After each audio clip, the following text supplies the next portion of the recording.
Breaking. This is Monday morning. Sorry, one of my sister is here. God. Doing.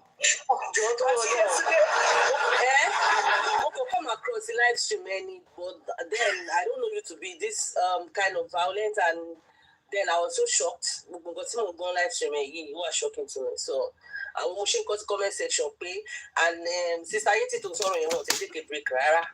So maybe you're upset that much, I don't know. So that's why they felt caught me. Ejo, auntie. Okay, okay. Yesterday,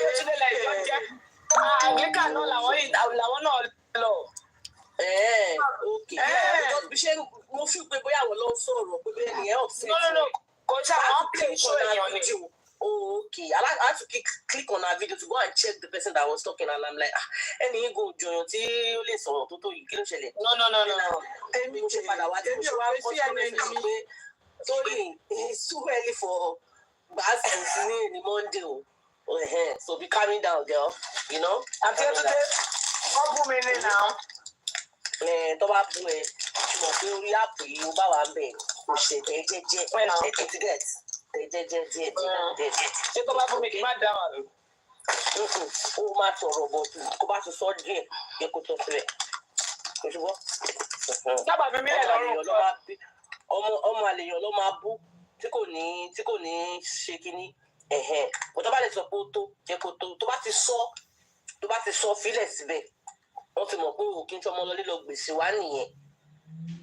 Because let me tell you one thing on this app. I understand. I'm for justice for Mohbad. Okay. And I will go yes, they are all justice for Mohbad. So understand. Yeah. Okay. It's not just Momo group justice for Mohbad. No, no, she join.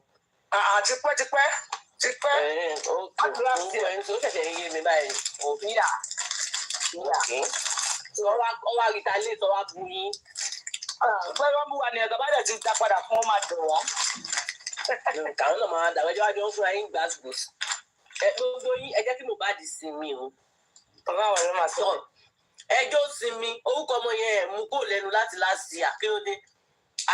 First party, second party. Drink cup, go drink, go drop a cup alone. Mohbad you see me until to body justice. I don't touch only touch everybody. Please don't talk to her. She's my sister. I know. Tell her make she drop, make she go talk to you for inside house. Comment section. Not be here on our family or something.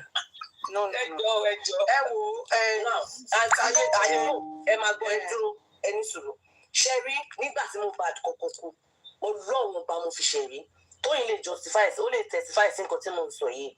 Èèyàn ẹlẹ́mìí ni mí. Ní èmi ò kàn ṣe èèyàn tó yẹ kó máa wá síta máa pariwo kíní kan ṣe no, I'm not that kind of person. But níwájú account mi tó gbà, orin Mohbad tí mo ṣe bẹ́ẹ̀ tó jẹ́ pé mo kàn ń ṣe continuously kò ṣe 50. Account mi, old account mi tó gbà yẹn. Because I felt ìgbà tó kú.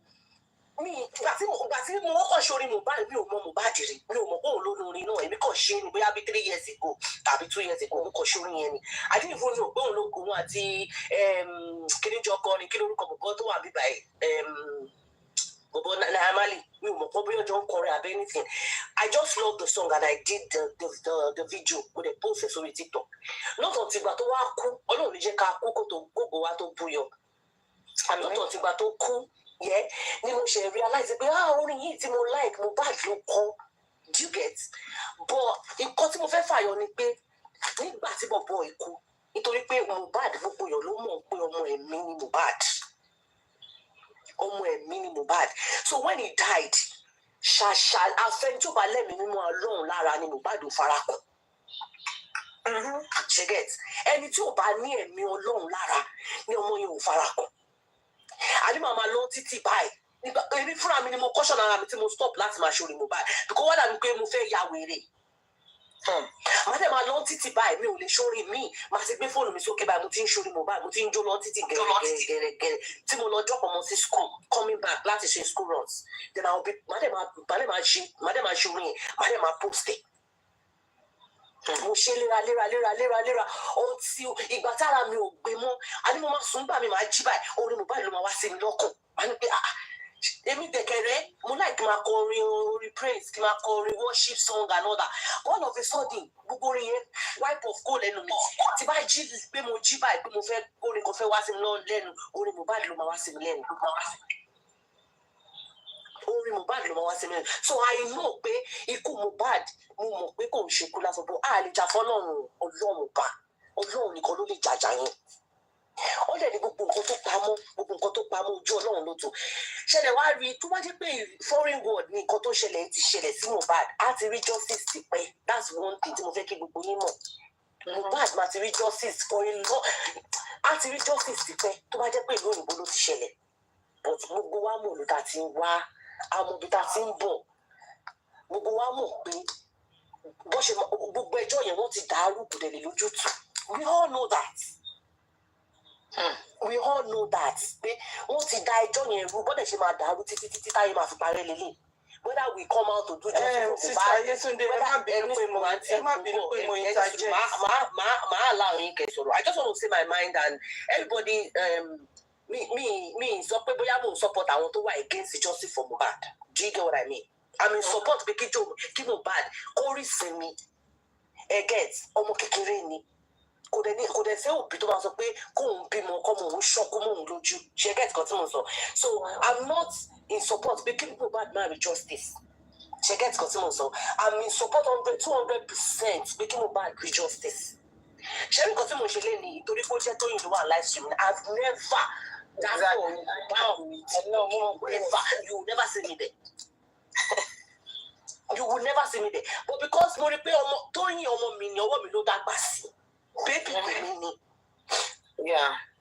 ṣe get ó ní kò dẹ̀ ní rí nǹkan ẹ̀ kó bàjẹ́ I saw her and lọ́jọ́ Monday morning I'm like kí ló ṣẹlẹ̀ pẹ̀lú Tóyìn do you get I don't go to people's live stream like that you get maybe no man she likes them so I don't really go to people's live stream but Tóyìn ọmọ mi gidi ni I can say it anywhere anytime any day she's my baby girl and I'm in 100% in support of making Mohbad go with justice. Nǹkan tó bá wà lẹ́yìn ikú ẹ̀yìn kó ló ń bá wa tú àṣírí. Please tell us more about Tóyìn. I should tell you more about Tóyìn, don't worry. The day will come, I will tell you about Tóyìn. But I'm talking about ọ̀rọ̀ tẹ́ ẹ̀ sọ tó jẹ́ pé gbogbo ẹ̀yin tẹ́ wà níbí báyìí. You are for justice for Mohbad. Was why I'm saying what I'm saying. Ṣé get? Ṣẹ́rí ìjà Ọlọ́run èèyàn kan ò lè bá jà that's one thing I want us to know. Fine tá bá dákẹ́ ó sọ pé téèyàn bá dákẹ́ tara ẹ̀ máa bá dákẹ́ I know pé torí ẹ̀ ní everybody ṣe dákẹ́ pé tá bá sùn ó ní iṣu àtẹnumọ́ràn kò kí n jóná téèyàn bá tẹnumọ́ maybe justice máa wà ṣe get maybe justice gbọ́rọ̀ náà ṣe ti understand but one thing tí gbogbo yín bá ń sọ gbogbo nǹkan tẹ̀ ń sọ ẹ máa fi sí kẹ́yìn náà máa bá Mohbad gbàdúrà pé kọ́ lóun dìde fúnra ara ẹ̀ kó ja ìjà yẹn because anybody ò lè jà nobody tó lè jàjà Mohbad yẹn it's only God ló lè intervene. Ọlọ́run náà là ń bẹ̀ ṣayé sinmi Ọlọ́run ni àdẹ tọ́mọ ẹ máa fi ní sinmi because Mohbad bó ṣe wà yẹn ó sì ń yọ sáwọn èèyàn ó sì ń yọ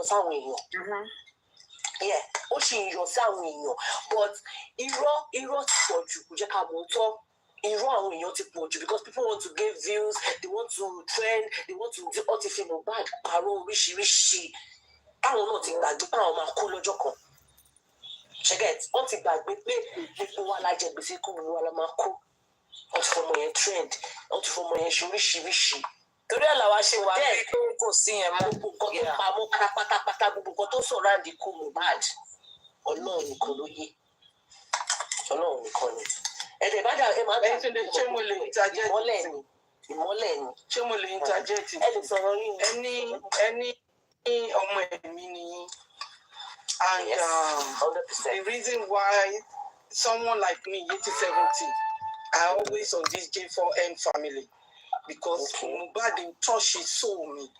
Mohbad fi mi sílẹ̀. Mi ò lálàrí Mohbad, but from my own spirit, tọ́lọ́run gbé fẹ́ mi, mo mọ̀ pé Ọlọ́run ló ní kí Mohbad lọ jà fún rẹ̀. Ọlọ́run yìí náà ló ní kí Mohbad.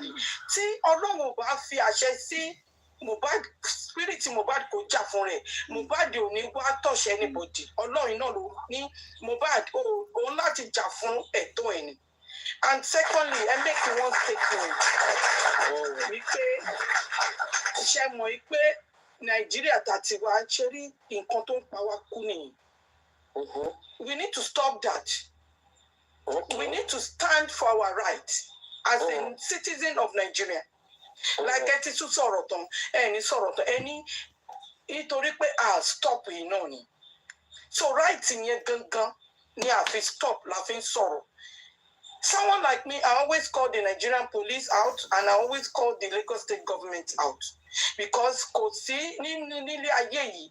I remember vividly when Princess Keniku Diana, Queen ò jáde, they call Queen out. Tọ́mọ́lẹ̀ pé odindi Queen out. Where is our Queen mother? 1997.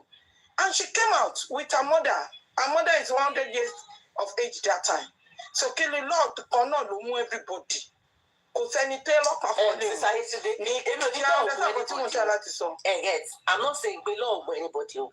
I'm only saying pé tó bá jẹ́ pé àwa Nigerians nìkan la wà bí báyìí, you should understand 100% where I'm going and where I'm coming from. Ní pé màdàrú ti pọ̀ jù ní Naija, that's what I'm trying to tell you. No wonder Naija ló fi wá sí náà. Even àwọn tó ti wà ní àbúrò àbí kìíní, Naija ni gbogbo wa ti bẹ̀rẹ̀ ẹni kò bá fọ́ọ̀mù pé náà lóyìnbó ni mo gbé sí mi ṣọmọ Naija náà láì. Orísun ẹ̀ náà Naija ló ti wá. So what I'm saying, understand àwọn bó ṣe ń dàbàrú everything. Pé tó bá rí bẹ́ẹ̀, kìíní yẹn láti stop náà ni. Báwo ló ṣe ó máa wá ẹni sùúrù. Are you in which country? Ṣé wà ní UK? Tó bá pé UK or anywhere lẹ́wà. Ìgbà tí Damilola Taylor 5, ó take 6 years in UK. Ṣé understand? Wọ́n gun níta ni. Ó take 6 years. Kọ́kọ́ mú ẹni. But ṣé mo ìta ló ti gún Damilola Taylor. But ọmọ ìkú sínú ilé ni. Bẹ́ẹ̀ni, ó jẹ́ ìrora nínú ilé. Tó bá take 6 years náà, we still gallant. Kò ní rẹwà Mohbad ṣẹ́rí lè ti correct in peace. Now ẹ jẹ́ kí n sọ ti dá mi tẹ̀sán yẹn ṣẹ́rí ti dá mi tẹ̀sán yẹn ṣẹ́ mọ̀ pé bóyá àwọn èèyàn jáde o àbáwọn èèyàn jáde o wọn ò stop láti máa ṣe investigation lórí ọ̀rọ̀ dá mi get kan tí mo sọ wọn ò stop ọmọ ọlọ́pàá ìlú yìí wọn ò stop láti máa ṣe pé kí ló pa ọmọ yìí kí ni nǹkan tó ṣẹlẹ̀ kí bolo wọn ò stop. Wọn ò dẹ̀ need anybody láti bribe wọn. Wọn ò need anybody láti ṣe fídíò fún wọn. Wọn ò need anybody láti push wọn. They know what to do. They know their job. The police force of this country knows their job. Ẹgẹ́ ẹ̀kọ́ tí mo sọ, wọ́n mọ iṣẹ́ wọn níṣẹ́. Wọn ò need anybody láti push wọn pé this is the right thing to do, this is not the right thing to do. Yeah, èèyàn bí méjì mẹ́ta lè fún wọn ní information wọn pé kó lead wọn to the right kini o. But they don't need anybody to push them to do whatever they want to do. They do it. Ṣẹ́gẹ̀ wọ́n máa ṣe so òun ni wọ́n ṣe stop. Ìkọ́ tèmi sọ ni pé ọlọ́pàá ìlú ló yàtọ̀ sí ti Nàìjíríà. Yes. Ṣé ní àwa tàbí ìkúnnú egbò àti mẹ̀kúnnù àtolówó? That is why everything need to be stopped. Àtìgbà tí Mohbad ti kú ṣẹgbọ́ ikú àwọn èèyàn púpọ̀ mọ́. It has to be stopped. Ìjà yẹn làwọn ń jà. It's not about Mohbad alone. It's about our generation coming. That is why we are using our voice, because we know the Nigerian police, they are not doing the needful. Nǹkan tá fi ń lo ohun wa náà nìyẹn. Tó bá yẹ pé adákẹ́ ni wọ́n ti sweep kìíní under the carpet. I know. Ọlọ́run á fojú àṣebí hàn. Let me put it that way. Because kò sí tó bá jẹlọ a máa mọ̀ pé àwọn kan ń lọ́wọ́ bẹ́ẹ̀ tó jẹ́ pé òkè lọ́wà. She gets. You understand? Because mo try láti sọ. Now, mo understand yìí mà, mo understand. Ṣé mo pé Naija anything tó bá ti ní ṣe pẹ̀lú government tó ní ṣe pẹ̀lú tí èèyàn tó wà in power bá ti wà involved in it, they will always want to sweep it under the carpet. She gets. Ọmọ fẹ́ dúró tí wọ́n lọ́rùn náà nìyẹn. Ọmọ fẹ́ gbogbo kékeré ẹni tí máa ń ṣẹlẹ̀ àbí pé kíkiní kan máa ń ṣẹlẹ̀ kó máa rí káṣírí lè má tú. Mo ṣe content kan ní abẹ́jẹ́ bí wà pé ẹ ti mọ Nàìjíríà fún èèyàn tó ṣèkà yẹn tó jí tó borí tó rò wípé ó ṣèkà. Ó ti gbàgbé pé tí ọba ayé ò bá rí àbí tẹ́ gbogbo wa táwa bíbá yìí lẹ́sìn àárẹ̀ Ọlọ́run rí ẹ̀ náà. Ọlọ́run dẹ̀ máa ṣèdájọ́ oníkálukú. Ọ̀rọ̀ Mohbad ó táìtì ìjọba lọ́wọ́ ni. Ọ̀rọ̀ Mohbad ó táìtì ìjọba lọ́wọ́ ni. Ìjọba máa wá justice fún wa kò sí bó ṣe lè ṣe fẹ́. Ẹ rí nǹkan tó post ni. Èèyàn méjì lọ forúkọ ẹ̀ pé bóyá ó máa go down for it. Bá lè ṣe máa pàdé èèyàn méjì yẹn ló máa go down for it. Èèyàn tó máa go down pọ̀ ọkàn fa àwọn yẹn. Ṣé àwọn tó máa dákẹ́ ni? Mohbad yìí wọ́n pọ̀ ju bẹ́ẹ̀ ṣe lérò lọ. Ọlọ́run bá. Wọ́n pọ̀ ju bẹ́ẹ̀ ṣe lérò lọ. Ṣẹ̀dẹ̀ wá rí Mohbad ikú ẹ̀ dàbí ìgbà tó yẹ pé wọ́n fi ṣètùtù fún mẹ́ni ọ̀dọ́ ni. Ẹgẹ́ nǹkan tí mo sọ mẹ́ni ọ̀dọ́. Wọ́n gẹ̀tì Mohbad fúnra rẹ̀ ẹ̀mí ẹ̀ bí bóun fúnra rẹ̀ fi ṣètùtù fún mẹ́ni ọ̀dọ́ ni. Because nǹkan tó ṣẹlẹ̀ gbogbo bó ṣe ń bú ṣẹlẹ̀ okay when he came to this country too he was bullied. Do you ṣe bẹ́ẹ̀ mọ̀ pé ó wà bullied even when he came to tó wá sí UK bíbá ó bully. Wọ́n bully because àwọn tó lágbára jù lọ tó ń ṣiṣẹ́ lábẹ́ wọn wọ́n di ìlú ìmú wọ́n lágbára nílùú so wọ́n bully he was bullied. And ṣẹlẹ̀ rí ibi tó ti ń bully jù ìlú òyìnbó ni ẹ lè fẹ́ kù nílùú òyìnbó ibi tó ti ń bully jù bí wọ́n bully yàn láyé lọ́run ìlú òyìnbó ni wọ́n máa bully yẹn tó ti kọ́ ni. Exactly. She understand? So when he came here, he was bullied. Fún láti tètè padà because kò lè cope. And Mohbad tẹ́ bá rí orin tó ń kọ tó jẹ́ kẹ́ fí òpin bóyá yàn kan tó máa ń sọ̀rọ̀ ọmọ kan tí ò lágbájá ni ọmọ kan tí ò kì í sọ̀rọ̀ ni is on a quiet. Bí a rí Mohbad lára bàbá ẹ̀ náà. Yeah, he was on the quiet side. Kò ń ṣe ọmọ tó jẹ́ pé he's not loud, he's not a loud child. He's not a wayward child. Again, bọ́lá máa ẹ̀kẹ́ àwọn ọmọ wa kọ́ bọ́ sọ́wọ́ burúkú. That's just it. Sherry wrong and tí mo bá di bọ́ sí pẹ̀lú talent Ọlọ́run fún. Ó pẹ̀lú nǹkan tó ṣẹlẹ̀ sí gbogbo tó fi ṣẹlẹ̀ sí gbogbo nǹkan tó ṣẹlẹ̀ sí yìí. But like we always say, ìrìn àjò ẹ̀dá béèyàn ṣe máa rìn kò lè tà sí. Ṣẹ́rọ́ ọmọ yẹn ó ti sọ ó fi fòun lẹ̀. Ó ní even gbogbo àgbáyé ò ní nísinmi ọ̀tí tó bá rí justice. Ṣáàtì etí kò ń ṣe pé gbọ́ voice yẹn ni tí gbọ́ voice yẹn. No, wait, ẹ jẹ́ kí n sọ kíní kan tó sọ pé he was loved here in UK. Àwọn tó love ẹ̀ but he was bullied. Go and find out. Mohbad was bullied when he came to this country. He was bullied. I don't know where you might love him. You are on the show, but under G, he was really, really bullied. He was bullied. Ṣẹ̀rí bullying yẹn Sister Yetunde bullying yẹn wọ́n pa síta. Oh no, ni mo understand clearly. But wọ́n pa inú ilé lọ pa sí. Ẹ̀bùn tó pa sínú ilé ni kò ronú kú o, kò ní hypertension, kò ní àtàtà wọ́n pa ni o. Inú ilé lọ pa sí o. So that bully is a secondary thing.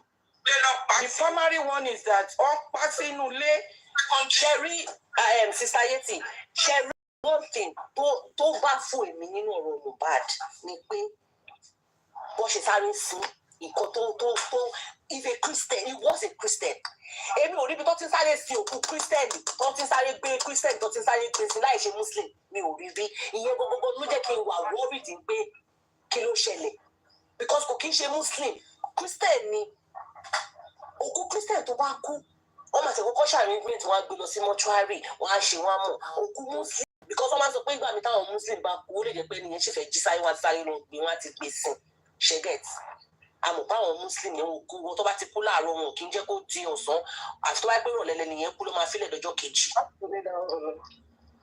Òkú ọmọdé yes bó ṣe jẹ́ òkú ọmọdé yẹn kò yẹ kó sáré kó wá kó tiẹ̀ wò pé kí ni nǹkan tó pa.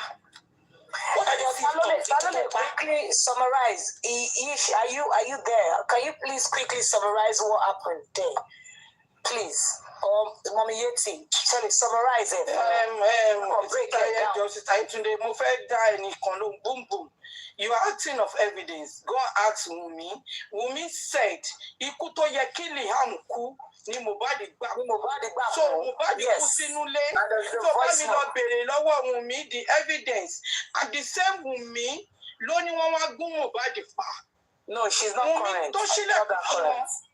Wummi tó ṣílẹ̀kùn fún wọn lọ bá mi bí sọ fún ẹ pé Wummi ló máa béèrè lọ́wọ́ ẹ o kò ń ṣe mi ló máa but ọ̀pá Mohbad sí ilé ni Wummi ló sọ fún wa.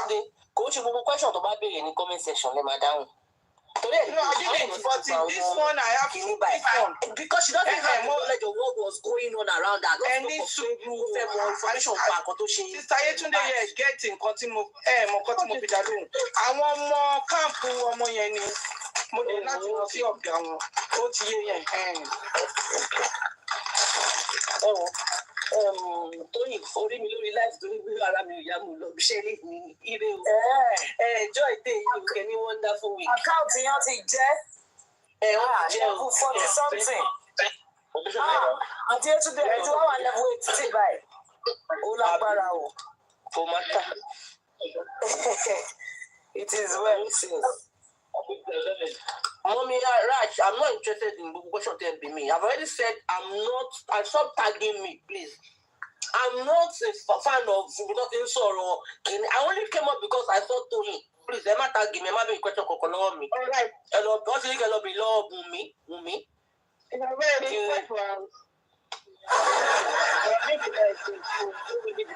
Don't go yet. Kilo de ṣe fún mi láyọ̀. Sister Yetunde ṣé Anglican lẹ lọ ni? Anglican. I mean, in one school, 2 hours the same street. Which year? Yes, street road. Which year? 99, ma. 87 now. Okay. Mo ti pé àgbàlagbà ní mo ti dùn. 99. Àgbàlagbà young baby. Èmi sì ń ṣayé o. I know that we're not 18.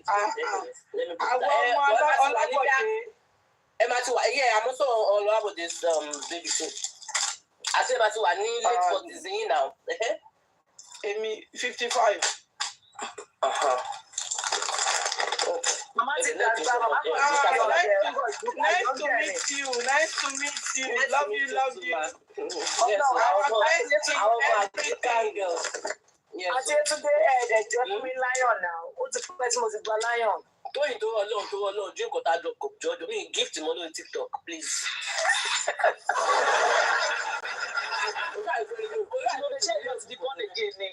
Mohbad'S gift away. I want to mi ò bá lè fi gift o ànídàmú mi tẹ fún yàn ní rose ní láyé mi. Ó ga o. Gbogbo owó tí wọ́n ṣe TikTok yẹn wọ́n gbà káńtẹ̀ kí tí wọ́n ọlọ́mọ jẹ láyé. Ó dà ẹ ti wọ for something now. King Amani náà. No, mo ṣe fẹ́ wọ 39.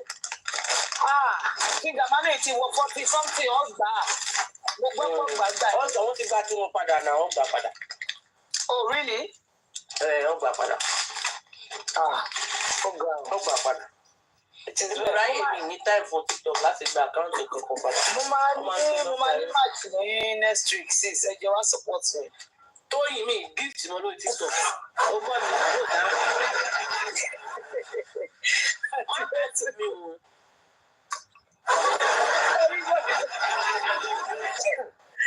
I did you take any else? I used to take over Jay. Jenny, leave me alone now. Kí ló kọ́ mi pẹ̀lú bẹ́ẹ̀rì àbáyé? Ṣẹ́rí ọ̀dọ̀ ẹ mọ̀ kan tó ẹni ẹ̀ ń tà láti sọ ni pé ṣẹ́rí tí bọ́ ṣe tètè kọ́kọ́ sáré sí Mohbad tí ń because nǹkan tí wọ́n ń kó ẹ̀ tó gba 1 year lọ́wọ́ ẹ̀ tó sọ nìyẹn ní corona inquest wípé ó ti wà ní stage 2 ó dẹ̀ ti rùn and Ọlọ́run ò ní jẹ́ ká rí ẹlẹ́dàá wa ọ̀tá àwọn ọmọ wa kò gbọdọ̀ wà lélẹ̀ kó dẹ̀ ti rùn bàbá ẹ̀ máa ní kọ́ lọ sí ni this is to my in-law. Ẹ má gbàgbé pé kí lọ station ọ̀fẹ́ lọ gba death certificate ọ̀fẹ́ gbé lọ sí mọ́ṣúárì wọn. ọmọ tí ń rùn tí sísá Yétúndé mo fẹ́ sọ bọ́ ṣe sọ pé wọ́n tètè lọ sí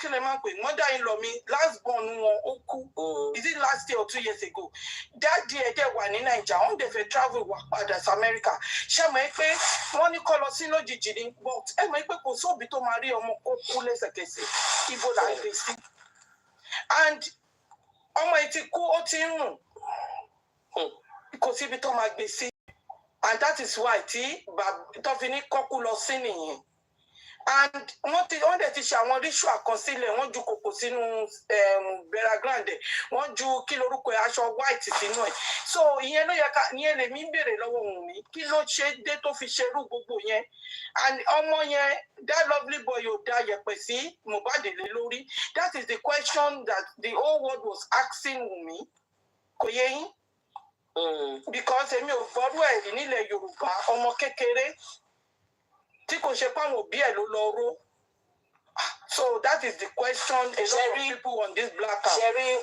one thing about Wùnmí fún sọ fún pé mi ò dá sọ̀rọ̀ Mohbad yìí reason ni pé abiyamọ lè ní wọn ṣẹjọ ìyóò tó bá dé especially tó bá lọ́mọ ọkùnrin lọ́wọ́ ẹ mọ̀ pé àwọn ọmọ ń pòwe kan pé yọ̀ọ́ lẹ́ra láti gbọ́rọ̀ ò lọ́ra láti fèsì ẹ̀gẹ́ Sherry Wùnmí òun náà ọmọkùnrin ló gbé sọ́wọ́ let's just put it that way I will not say more than that ọmọkùnrin ló gbé sọ́wọ́ so and Sherry nígbà míì àwọn ọ̀rọ̀ kan máa ń wà tẹ́ pé tí ọba débẹ̀ kéèyàn fò ní ọlọ́run ọba kéèyàn kàn fò kéèyàn bá ti fẹ́ gbèsè kéèyàn bá dẹ̀ ti fẹ́ kí nígbà míì ṣe wọ́n pé nígbà míì ọ̀rọ̀ tó bá jẹ ló máa jẹ bò padà ṣẹlẹ̀ rí ẹyin lóhun tó bá ti jábọ̀ èèyàn lè kó o Ọlọ́run ó pẹ̀lú nǹkan tó yẹ pé lè ṣe dá sọ̀rọ̀ Mohbad rárá kí n dá sí kò sí láìpẹ́ tó ń ṣe ọ̀rọ̀ Mohbad tí Tóyìn nìkan ni mi mọ̀ because èmi mọ̀ pé Tóyìn mi ìfẹ́ fún mi ṣẹ̀ṣẹ̀ fọ́lù àkáǹtì ẹ̀ lẹ́ni ni because wọ́n ti gba àkáǹtì mi TikTok gba àkáǹtì mi so this particular account tí mò ń lò yìí mo ṣe ìfà orí live orí TikTok cousin mi mo ṣe wá sọ́dọ̀ cousin mi so orí TikTok cousin mi because àwọn cousin mi yẹn náà àwọn family justice for Mohbad ni wọ́n ti máa ń wọ́ mi gẹ́gẹ́ mi wá join justice for mi ò ráyè o ẹ̀fẹ̀ mi lẹ́bi mi ṣe wáyé but she's always on every platform tó ti ń ṣe justice for Mohbad. So when I saw Toyin on her TikTok page, I said, wọ́n sọ fún mi pé èèyàn kan ti wájà Toyin, mo ní Toyin ìwọ̀n báyìí, mo ní Toyin pèpèrè pè, mo ní Toyin pèpèrè pè wú, mo ní ṣe Toyin bébì mi bàdé bí, mo ń charge phone mi nílé ni o, I have to go and pick my phone. Nké mo fẹ́ wo orí live stream yẹn, mo ṣe wá lọ fún mi ní Toyin mi kí ni, I have to go and orí ẹ̀ bá gẹ̀ Toyin pẹ̀lú ara tó rìn yẹn. I have to go and look for her page to come in. That's the way Toyin Dodoro Law. Maybe Umwesi Onigbasbosi. Then I even thought maybe it was Auntie Yetunde that was talking when she was playing. I thought maybe that was her voice. Maybe she was the one pine. I'm like, let your Monday people was why I said Toyin pick me. I get. Mo ṣe wá sókè pé mo tún wá dúró pé káàntì Yétúndé sọ̀rọ̀ tán látẹ̀yẹ ní sọ̀rọ̀ tán mo gbé wọn dákẹ́ Tóyìn ẹni Monday ó bá kọ́ sí comment section bá tó ti kọ́ lẹ́nu Monday lẹ́bà kò kí ni ṣé wọ́n rán ẹ sí mi ní gay nílò kí ló dé ìbílẹ̀. Àwọn Yorùbá ti wá yín dé bí o àwọn tó wá yín ti wá yín dé bí tó bá ti wáyọ̀ lò tó bá ti rí yọ̀ lókè. tó bá ti rí ọ̀rọ̀ rẹ̀ everybody mọ̀ pé mi ní dédé wá sórí TikTok lẹ́ni Monday láàárọ̀. Come join us kẹ ayé ṣe wà lọ. ẹ bá tẹ ẹjọ́ ìyá àrídàbò. ẹ bá yẹ kó join ọmọ sísá mi dàtò. ẹ má fi gift bribe mi wá join yín o. Philip fi leave me alone.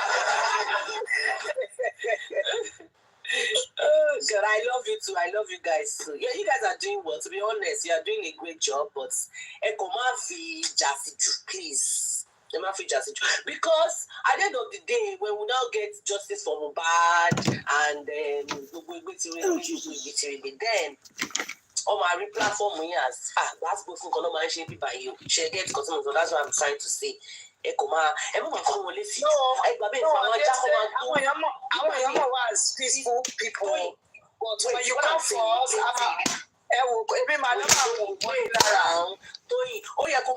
Madam, go make better person talk.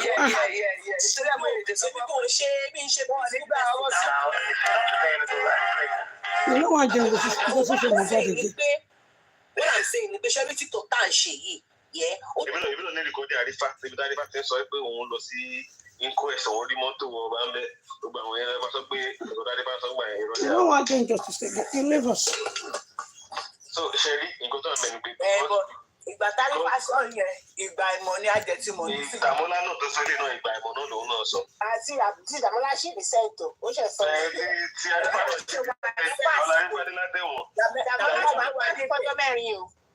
Kò wá tà àrífà lóṣù méjì nígbà tí náà so ìyẹn ò jẹ́ tuntun náà. ibi tí Demola máa gbà lọ́lọ́lọ́ sí láìpẹ́. Ibi tí àrífà náà ṣe máa gbàdá lọ sí pé láìpẹ́ president. àrífà ló pààyàn ní àbárífà wà ní pẹ̀sẹ̀ Demola ló pààyàn ní. Demola wà bẹ́ẹ̀ kí ló dé tí Demola sá lọ nígbà tó ṣẹlẹ̀.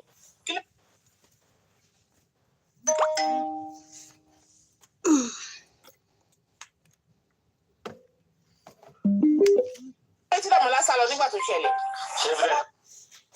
Evidence àti máa lò ní ẹgbẹ́. Àbàtì mi ò gbé sókè má wọrí mi ní ìdí. Evidence àti máa lò ní ẹgbẹ́. Ṣé Demola ò sí bẹ́ẹ̀? Dá mi lọ, ṣé Demola wà bí àbí ò sí bẹ́ẹ̀? Ṣebí evidence àmà lò ní ẹṣá. No, ṣé Demola wà bí àbí ò sí bẹ́ẹ̀? Demola ò sí bẹ́ẹ̀ kò sí bẹ́ẹ̀ wọ́n. Demola wà ń bẹ̀. Ẹyá náà. Demola wà ń bẹ̀. Ẹyá mi ní báyìí yá. Ṣé Demola wà ní ibẹ̀ ló máa gbàdé lẹ́ẹ̀dẹ̀ pínlẹ̀? Demola ti kámẹ́rà. Ok, ẹ jẹ́ kí n fèsì alájà èmi àti ìjọ wà ní ẹ má dá kí fashion lọ sí. Alájì. Demola dey work that day ṣe rí ẹ̀ kí n mọ̀ kankan. Focus dúró náà. Now I don't want to tell you some things. Demola tó ti sáàkì kó tó dé pé Mohbad kú bẹ̀rù Ọlọ́run. Ta ló sọ bẹ́ẹ̀? Àmọ́ báńkì tọwọ́ bọbẹ̀ tí Demola máa ti ń ṣiṣẹ́. A máa ní gbogbo details ẹ̀ lọ́wọ́. Mo ṣe rí ẹ̀mọ́ kankan. Ẹ̀rọ defend Demola. Dúró kid fashion lẹ́nu mo sọ̀rọ̀ pé defend the lady. If you go and read that CTC, that inquest to it everybody saw, right? During that whole day, ìgbà tí nọ́ọ̀sì dé àti ìgbà tí nǹkan tó ṣẹlẹ̀ tí mo bá ṣẹlẹ̀ sí kò sí ẹni ìwé tó ti dárúkọ orúkọ bọ̀bọ̀ yẹn bẹ́ẹ̀. So ìyẹn lásán ó ti exonerate bọ̀bọ̀ yẹn kò sí níbẹ̀ ṣé Kí ló dé tó fi gbà láti ní ìdí orúkọ ẹ̀ kúrò? Ẹ dúró. Mi ò ṣubú. Ṣé ṣàlàyé ní kí n fèsì abẹ́yìn? Àwọn méjèèjì ló máa fèsì. Ara mi ò ní dáa mi ò ní stress ẹ̀jọ̀. Ṣàánú mi, ó ṣàrọ̀ bọ́ ní. Sáwọ̀ ẹ̀ kàn náà.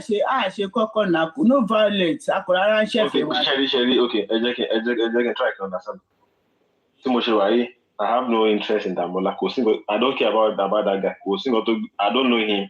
Mi dẹ̀ kí ẹ̀ ń pa nǹkan tó bá fẹ́ ṣe or anything.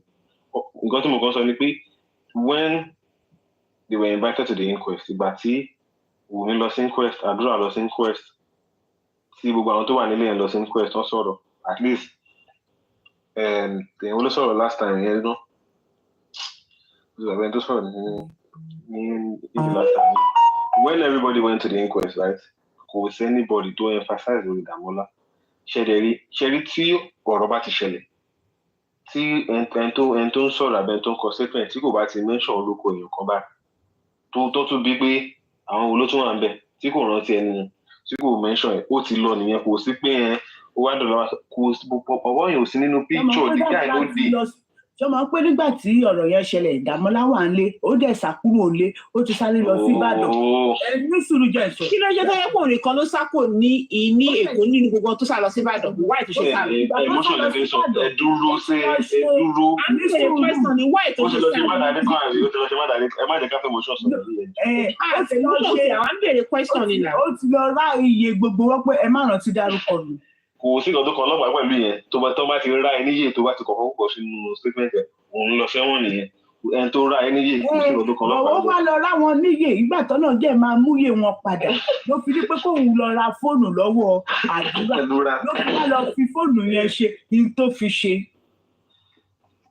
Understand nǹkan tó ń ṣẹlẹ̀ ẹ kàn ń sọ báyẹn.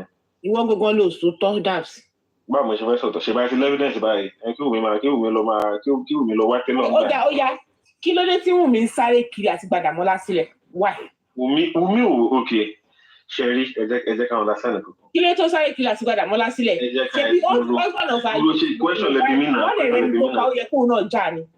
Ẹ jẹ́ ṣẹ̀rí in every situation ẹ bá torí mo sọ pé nǹkan tí Wùmí ìṣẹ́rí nǹkan tó ń jẹ́ ti Wùmí ni pé wádìí ohun gbogbo nǹkan tí kìíní kan sọ as a Christian èèyàn máa ń wádìí ohun gbogbo dájú ni nǹkan tí ọ̀rọ̀ Ọlọ́run dẹ̀ sọ ni you must dig deep to bring the fact and the reality. Ẹ jẹ́ má jẹ́ ká jump into conclusion.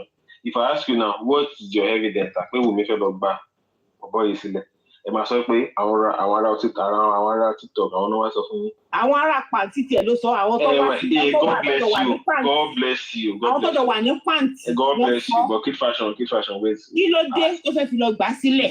For what reasons? Choice. Why? No. It shouldn't be a choice because. Jákùnrin ìbọ̀dà rẹ̀ choice ẹni. Ẹ̀yin òbí wọn ni. Ẹ má fẹ́ motion sọ̀rọ̀ jàre ó ṣàlọ́ ẹ̀ka calm down. Emotion wa fi sọ any choice ẹni ló wà pàṣẹ. You better for you to say you don't know.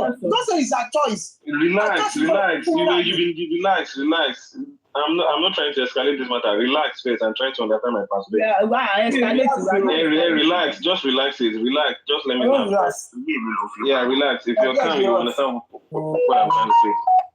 If you're saying someone has gone to Panty to be someone, on what ground? What's your evidence? Present the evidence, present the fact. And I'm telling you, even if she has gone to do that, that's her choice. I'm not sharing every individual only choice. You only support them to buy.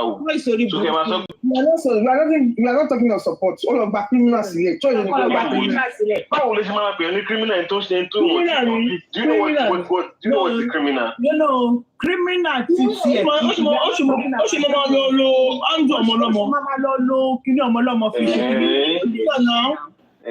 you can't say that. You can't say that. Until proven guilty. Let's not be like that. See. We've been on this same matter for a very, very long time. See, any no, ọ̀rọ̀ Dàmọ́lá ṣẹ̀ṣẹ̀ ṣẹlẹ̀ ni o, we've not been on it since so. No, I'm saying this whole matter. One thing I will tell of you. Ọ̀tọ̀ọ̀tọ̀ lórí wa. tó bá kó ṣe gbogbo àdúrà tí wọ́n gbà Ọlọ́run gbà ó pé okay I will go back I will go later I will go and tell God to forgive me kó ṣe gbogbo àdúrà gbà gbogbo everything tẹ́ bá ń ṣe ẹ máa wọ́n síjọ́ sẹ́yìn nílé ìgbà pamọ́ before you people do something. káàbù tí mo yẹ nǹkan sí ìsàlẹ̀ fún ẹ ó yà kà pọ́tọ́ kọ mo fẹ́ kà fún ẹ. ó kẹ́ ká rẹ̀ mọ́ ìkọ́ ká. Kí ni mọ́ ká nǹkan tó fẹ́ náà rẹ̀ ká. She last comment why is the platform unhappy? We are not looking for OK Mohbad. Sherry, like you understand the Sherry, everybody why is that to see? Wait now, I need to sorrow now. Let me talk further. It's part of the reason why sometimes I don't want to come on this platform anymore because everybody wants to feel like at this point in time, if people are not willing to stay calm to understand the process, you will not understand why I'm supporting this particular person. You get? So in that sense, so any evidence against me and Kid Fashion, we've actually been friends for almost a year now. So she knows me very, very well. If you have any evidence I can nail someone. Wait now.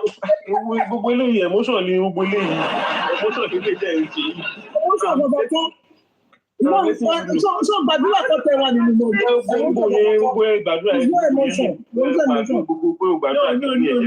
forget all those ones. Those ones are emotional. Emotion is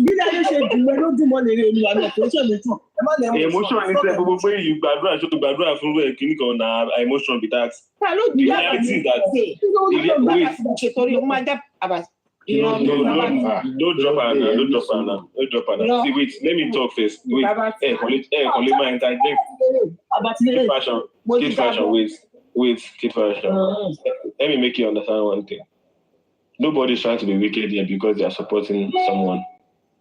And even the people that have done the worst crime on earth, they have an access to a lawyer, they have an access to their family, and they still want to have access to their human rights.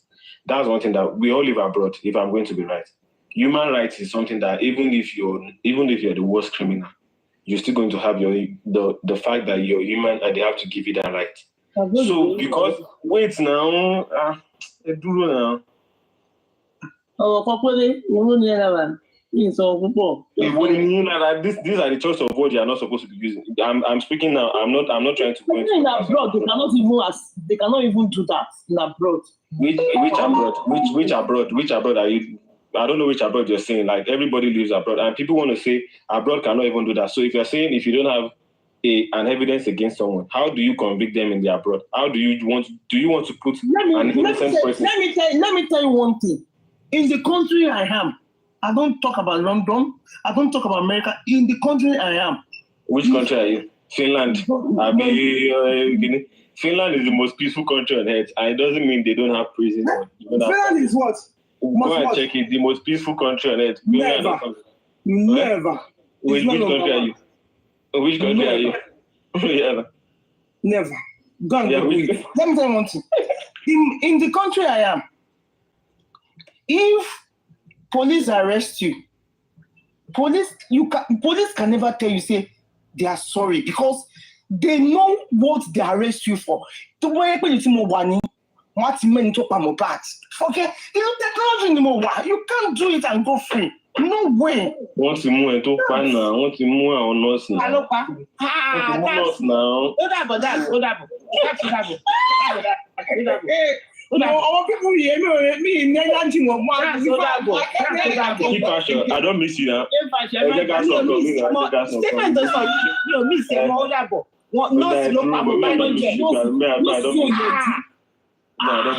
don't miss you. That's when people here be alone. That's why I see the emotion.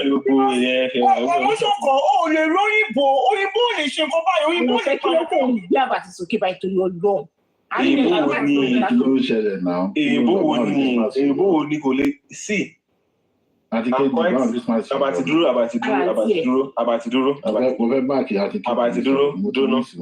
living abroad, I want to be in US, London, to be talking about London, US is one of the most horrible country in terms of gunshot, murder cases. America, they saw London, but you tell me what. Ìlú tèmi náà wà. Tọ́wọ́n bá ti ní evidence against èèyàn kò ẹni innocence ni. Orí ọ̀rọ̀ Mohbad yìí o. Ẹ̀kọ́ tí ó ṣẹlẹ̀ sẹ́wọ̀n náà. Wùmí máa ṣe ń dọ́pa.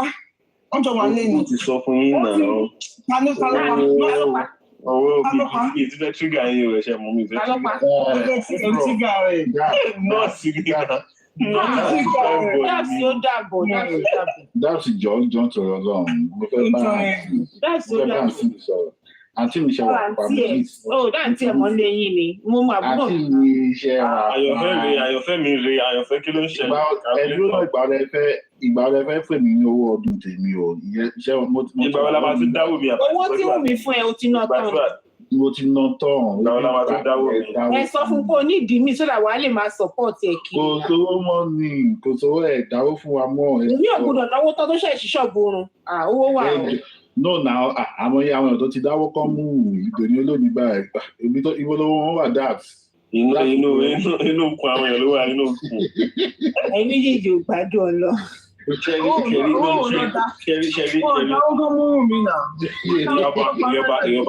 Ìyọba ìdúró. Ṣẹ́rí agbọ́dọ̀ establish nǹkan kan because pé mo ń support mi ni. Kò ẹ̀ẹ̀kan lè hate mi ṣe get. Èmi àti àjọ wa. Get. We are not enemies. Tabatiri Ababayekbi, we are not supposed to be enemies towards ourselves. That's when we realize how it's supposed to go. After Walori Oroi for a very, very long time. And I'm telling you, say, ìlú táwa náà ti wà yìí in Nigeria, kò kí n ṣe pé ìlú yẹn wà lawless báyìí náà.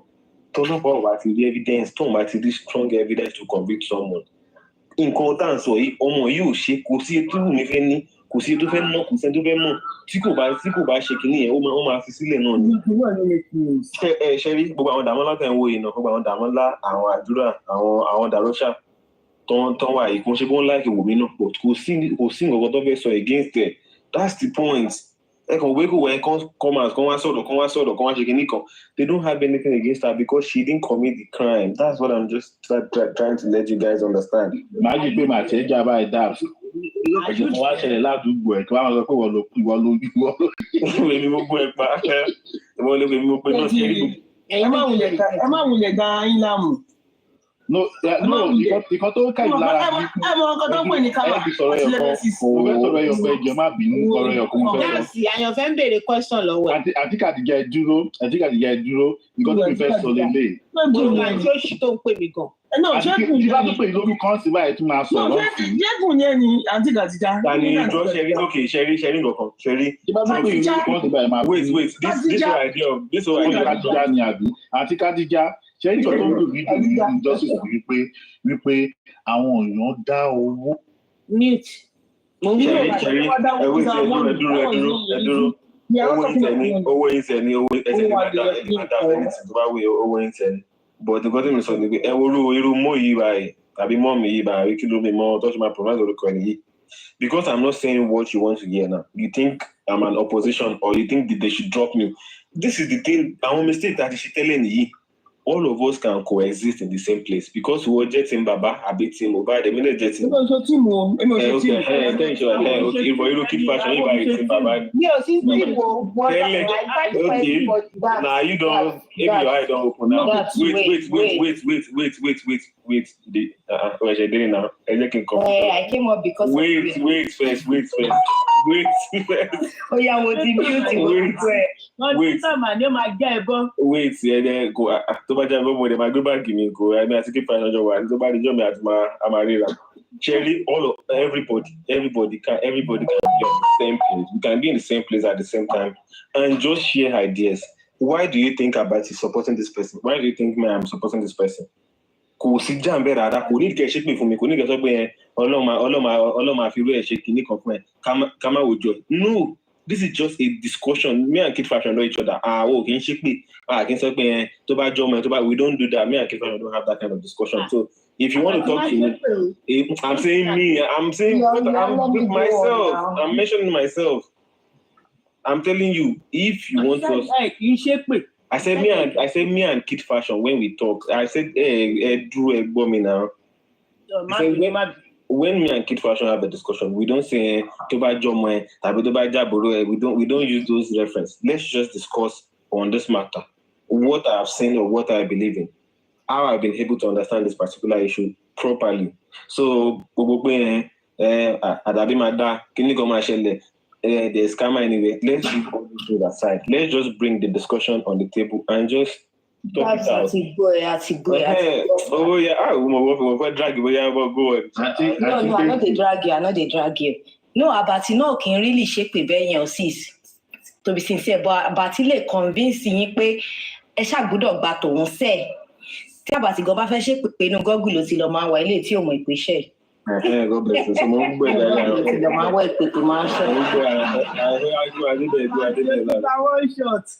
So that's not my best thing not be the drop way. Tẹ́lá ṣépè fún èmi ò ní ṣépè fún yín. Tó bá ti ṣépè fún èmi. Wọ́n ní Google ló máa ti lọ mẹ́pẹ́ Àbàtì, yes or no? Ìyá ọba ẹ káàárọ̀ àǹtí mi. Ẹjọ́ question tí mi fẹ́ béèrè ní lọ́wọ́ ìyá ọba ní pé ìyá ọba ẹ̀jẹ̀ má bínú o. No, that Abati dúró mi ní pẹ́ sọ̀kalẹ̀ mo wà níṣẹ́. Láti bí 2 weeks ni màmá mi ti wá sí online. Ni mo má bínú. Kí ló sì pa kúmùra ọdún? That's nǹkan tí mo fẹ́ bèrè ni wípé you said Wùmí kọ́ ló pa pé Wùmí kò sí nǹkankan tí ó ní ṣe pẹ̀lú ikú ẹ̀ pé nọ́ọ̀sì ló pa. Àpèkẹ́ ọlá ẹ̀ka àárọ̀ sis máa reply DM mi sìn ṣẹ́gbọ́n. Ẹ ti ń kí ẹ jù ó ṣàárọ̀ kí ẹ máa fi kí. Ẹ tó máa kí ìyàn nítorí kí ni. Pé kì í ṣe Wùmí ló pa pé wọ́n ti sọ ẹni tó pa fún wa which is nurse right? Okay. for you people too to be dragging Baba. No, you people, me. Odosha Oruko me. That you were dragging Baba before. Me. Maybe now you stopped.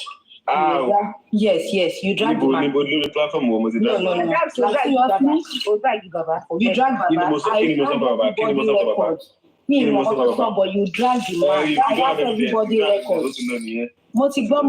Evidence, I have everybody record. I drag Baba. So I drag Baba. Yes, of course. Deny. So you people drag Baba. I know they deny. Say I never drag Baba before. I know. Baba do the right thing when man drag Baba. Wait now. About I know they follow me. Wait. You know, say me and you know it will be enemy about your norms. Okay, that's one kì í ṣe Wùmí lóye ó commit crime tá à ń sọ yìí. Mo wá béèrè pé ṣé bàbá náà ni ó commit ẹ̀ ni? Question tí mo béèrè nsàlẹ̀ kí n tó wá sókè ni. Yeah, okay, thank you very much for that part. Okay. Má fi thank you bẹ̀rẹ̀. Oh yeah, okay. Àpamọ́ èmi náà fẹ́ kí ẹni náà tó lọ ṣe ń kí àwọn èèyàn nìyẹn náà. So they calm down, kò sí down there na. So ọ̀rọ̀ báyìí la máa gbé gbà. Mi ò tí ever sọ pé bàbá ló pa ọmọ. Go and ask her.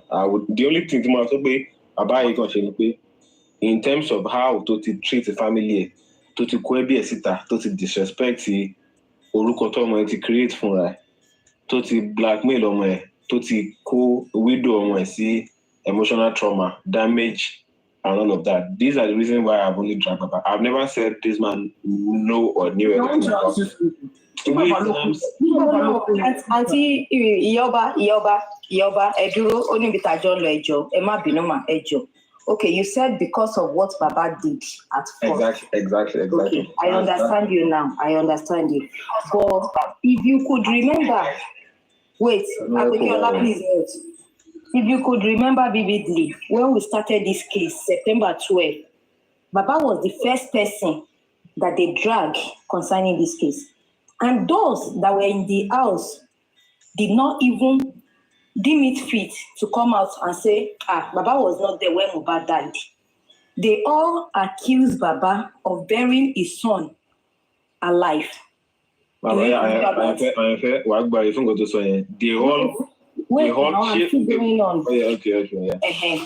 And even the wife put out a statement like 6 or 8 capture then that they have killed the nigga. Gistlover was chatting. They were chatting themselves then because I was Gistlover fans then before Mohbad issue that I stopped going to Gistlover. So it was because of Mohbad case that I stopped going to Gistlover. And we were seeing the chat. We were like, even we cannot even chat Gistlover that no, Baba call me or say ọmọ mi kò sí kí ló ti porúkọ ẹ̀. Kò sí ọkọ mi ní àyè o gele you could have like cleaned the man that the man knows nothing about it, but they dragged that man for the very first 3 weeks that we started this case. The man was dragged, and after then that the man turned around to say okay even it was from the man that we noticed that there is a nurse in that house. Wummi did not come out. The Gistlover about me, the fẹ́ bú ẹ láàárọ̀ yìí, má jẹ́ kí n sọ̀rọ̀, ṣá jẹ́ kí n dákẹ́ fún ẹ. Pé, Dabs, are you hearing me? Torí o ti lọ kọ́ ọ̀bá yìí o. Are you hearing me? So for that first 3 weeks, even it was from Baba that we noticed that there is a nurse in the house. Wùmí ò jáde kó sọ fún wa pé nọ́ọ̀sì ló gbọ́n ọkọ òun pa o. Ọkọ òun ní kíní ni ò bí ó ṣi abẹ́rẹ́ gbà àbó ṣi nǹkan kan ṣe fún. Ṣùgbọ́n pé Wùmí ò sọ nínú 8 write-up tó put síta. So kí la wá ń sọ nígbà tí èèyàn bá lé ní títí tó bá wá tí abáléwúrẹ́ tó bá wá yí ojú padà sí èèyàn tó bá wá ń ṣe otherwise. Mi rò pé yẹn ní nǹkan kan nínú tó yẹ kó jẹ́ ẹ̀ṣẹ̀. Yes, I know. Rush baby, we know. It was from Gistlover lámọ̀ wípé wọ́n sọ wípé wọ́n fi oògùn gbá Mohbad, which is wọ́n ní ọ̀rẹ́, even ọ̀rẹ́ tó sọ ń gbà yẹn wọ́n sọ pé prime boy. Until gbàtà ìṣẹ̀ wá tún padà mọ̀ wípé it was from prime boy. Yes, mo mọ̀ dáadáa. I was Gistlover fans then. so mo mọ everything tó jáde. Kìíní ẹ ti ọ̀rọ̀ ẹ ti ń ju kò sí tá a ṣe máa dáhùn question yẹn mọ́nà àti èrò get. Kí ló ṣe ẹ́ nígbà tí kí o kì í ṣe bí àbàtì ni o kì í tètè rántí nǹkan wọn àti tọ́kùn àti kọ́ máa pariwo. Bá ṣe báyìí náà máa ó yá òkè pọ̀ ṣé òkè. Bàbá mi sọ pé ọ̀rọ̀ pé wọ́n dragging ṣe rí dragging or no dragging anybody can drag anybody. Kò dẹ́n ṣe pé Wùmí ló kó àwọn tó wá drag bàbá síta in that first place. Wùmí ò tí ọ̀rọ̀ kan tó lè sọ pé nǹkan tí Wùmí ṣe tí kò make sense tí mo dẹ̀ against her was the fact that she called Baba to lay curses on that man. Me personally, I'm against it. I've always said that. But you've never seen her on any platform or any page where they've castigated that man and joining them to pull out. Fine, she might reach out to people who support her. She might acknowledge the fact that she has a supporter, and those supporters might try to insult Baba. Tí yóò bá ń support nǹkan, kò mí gbé torí pé wọ́n support mi. Gbogbo nǹkan tó máa ń ṣe, I'm in support of that. Ẹ má jẹ́ ká get it wrong. We supporting wait. I'll give you an example. We supporting Baba too. Baba did not pay us to cause. Exactly. So you have to clear that part. So same thing. Tó yẹ pé táwọn tó support Wùmí tó bá ṣe pé fún Baba, kò ṣe pé Wùmí mọ̀ nípa ẹ̀. Táwọn tó support Baba náà tó bá ṣe pé fún Liam náà, kò ṣe pé Baba náà support ẹ̀ 50-50 ni. Kò sí anybody tó máa hold anybody against irú nǹkan báyẹn. Ṣé again? Because we've seen people on platforms tí Baba máa acknowledge tó dẹ̀ ṣe pé fún Liam. Kò mí gbé mi lè sọ pé nǹkan tó bad because nǹkan tó bá wọ anybody òun ó lè fi òun ó lè actually for account ẹ̀ ṣe anything kò ṣe pé kò lè máa wo lè kò lè máa dictate fún ẹ ṣé you get. But now choosing how people would operate their account for them, that for me that's a no because o lè sọ pé team Wùmí ń bú Baba kò wá má sọ pé team Baba náà ń bully am, so everything are 50-50 for there. Case closed. On to the next question. Ola, you want to no Abati is there before you, Apokeola. Sorry, let Abati talk first. Nǹkan tèmi gan tẹ̀ fẹ́ sọ ni wípé. Abati ó tún lọ wò nínú Google pẹ̀lẹ́ tiẹ̀. Nǹkan tèmi fẹ́ sọ ni wípé ìyá ọba èlò lẹ dá tọ́lẹ̀ fún ìlú tọ́lẹ̀ tí ìlú lòdì. Abati, don't go that route. Wait, Abati, don't go that route. Lọ́rọ̀ gidi lẹ́nu. Ẹ dúró àlọ́. Èmi ò dáwọ́ oúnjẹ Mohbad nìkan ni mo dáwọ́ fún. No, ìyá ọba ẹ dúró. Abati, kò sí nǹkan tó kọ Abati pẹ̀lú owó tá a dá. Ẹjọ́ ti ẹ̀ dáwọ́ fún bàbá. Àwa gan fúnra wa get to know wípé ẹ̀yin náà lẹ dáwọ́ bísínẹ́sì fún Wùmí torí wọ́n sọ lórí Temis platform. So kí ló ń bá rẹ̀ pò? Kò ayé mi o. Kí ló ń bá rẹ̀ pò? Ìyá Mohbad kan fún owó ìyá Mohbad kò tá. Ìyá Mohbad dúró. Ìdáwó fún bàbá. Wọ́n dáwọ́ wípé kí wọ́n mú bàbá sẹ́wà bí kọ̀ọ̀kan wọ̀. Èmi ò dáwọ́ fún bàbá. Wọ́n dáwọ́ kọ́ empower o. Don't miss it up. Ta ló drop ẹ̀? Lọ́rọ̀ rí lẹ́nu. Don't miss it up. Àwa náà dáwọ́. Ẹ máa control ẹ̀ Àwa náà dáwọ́. Àwa náà dáwọ́ ní ọjọ́ Wùmí o. Don't miss it up. But Wùmí is there and ó jẹ́ pé òun ni partner Mohbad tó yẹ pé ó yẹ kó give account of what happened in that house. No, now mi ò lè jẹ́ ìyàwó ẹ̀ bí tẹ̀lé pé náà ni normal grand Abati. Ẹ má jẹ́ ká fi àwọn sentiment. Ó ti bẹ̀rẹ̀ question ni. Èmi lè fi dáwọ́ ìgbà tí mi lè dáwọ́. Adékejì wà lè ṣe drop mi náà, mo ń sọ̀rọ̀. No. Ó bẹ̀rẹ̀ question ni ìgbà tí mi lè dáwọ́. That's Okay, I'm very true. I swear down. You cannot tell me that láti wà I think now it's like ó ti go to my lobby be 15 or 16 months by 15 months. O lè sọ fún mi pé bàbá máa jáde máa sọ pé ìjọ tí mo bá dé kú Wùmí ò sọ anything fáwọn àbí fún wọn pé nǹkan báyìí ló ṣẹlẹ̀. Àwa náà ti ń bèrè yẹn lọ́wọ́ bàbá padà. Gọ́ọ̀bẹ̀ o ti di báyìí pé ojú ẹ̀ ti ń kílẹ̀ díẹ̀ wáyé. Ojú ìwà wọn ló Àyànfẹ́ ìjọ má bínú. Ẹjọ́ mo fẹ́ sọ̀rọ̀ kan. Ṣẹ́rí kìíní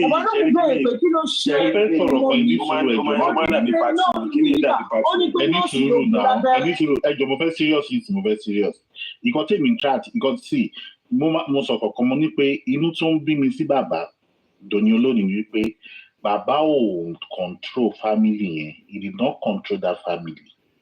Instead of Baba to control that family, no matter the dispute, no matter the wala, no matter the way it is, Baba would have come out with all peaceful and loving, and whoever, with all peaceful and loving mind he is, he would have protected that family from online bad stuff. Family from Okay. Let me answer about it. Let me just finish my talk. He would have protected that family regardless of anything. Whatever to Mohbad, that was what he should have been talking about. Wọ́n ní pé nọ́ọ̀sì ló ṣe kinní kan, wọ́n ní pé kankan ló ṣe kinní kan, kankan bílébílé ló ń bá nínú ilé. Àwọn nǹkan yẹn gangan ló yẹ ká mọ̀, ló yẹ ká gbọ́, ló yẹ kó jẹ́ òótọ́, ló yẹ kó tan ìmọ́lẹ̀ sí. But ìgbà tó ti wá di dispute between the family-in-law, between the wife, between this, between that.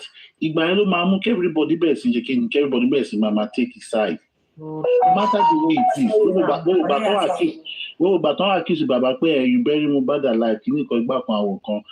A ti wá bàbá tí máa wá jáde tí ìtọ́ tí máa wá explain. Did you go to police station that the police station did not take any reports down? Àwa èèyàn bí ilé owó ilé tá à ń dáwó lọ́ọ̀yà tá a bá kówó yẹn tá lọ́. Níṣẹ́ wo ló dáwó lọ́ọ̀yà wọ́n ní rẹ̀ ò sí bẹ́ẹ̀ ó yá gbóṣù.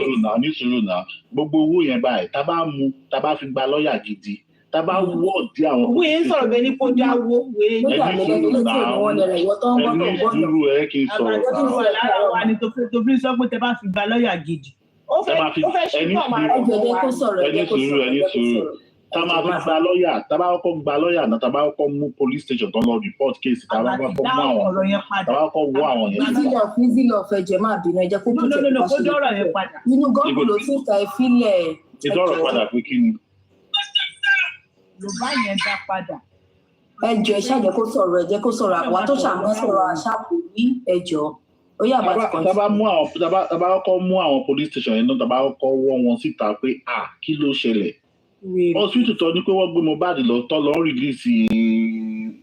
release òkú fún family tẹ́ mọ̀ pé it is against Nigerian law pé tó bá bring you brought in death you have to inform police station. Ó yẹ kẹ́ inform ọlọ́pàá ní straight. They did not do that. Okay, Abati jẹ́ kí n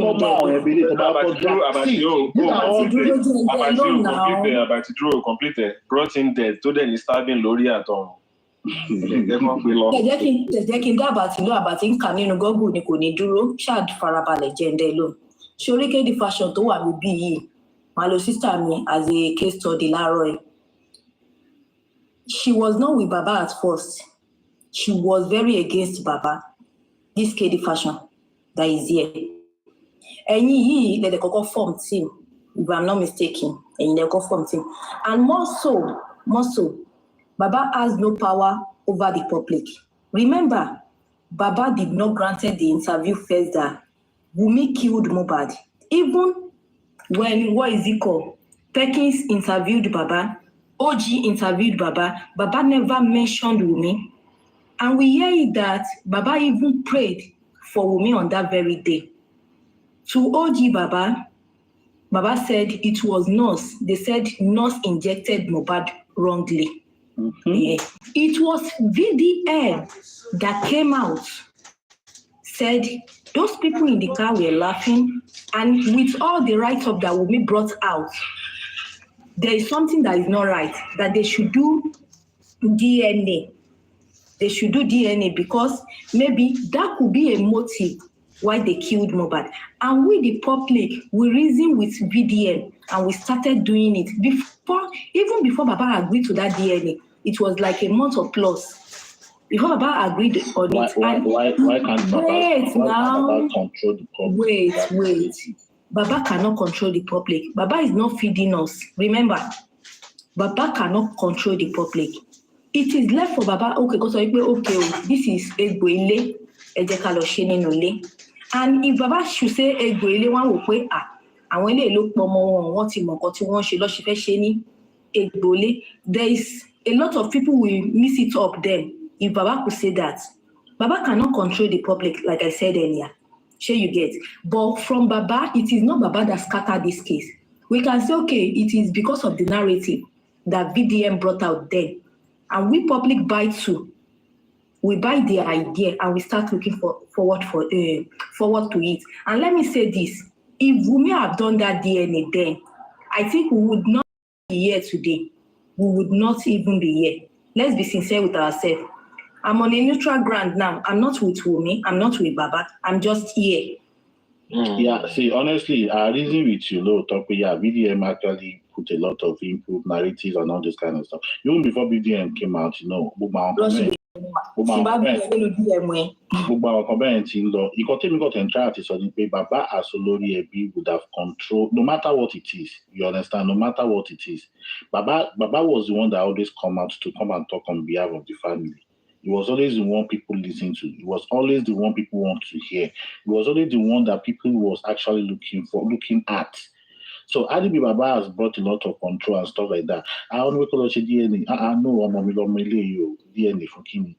You talk about Mamila Jai at one now. You will too lot of DNA. You know, if Baba would have controlled this narrative, no matter how it is, the family would have been together by now. There won't be any dispute, there won't be any fight. But justice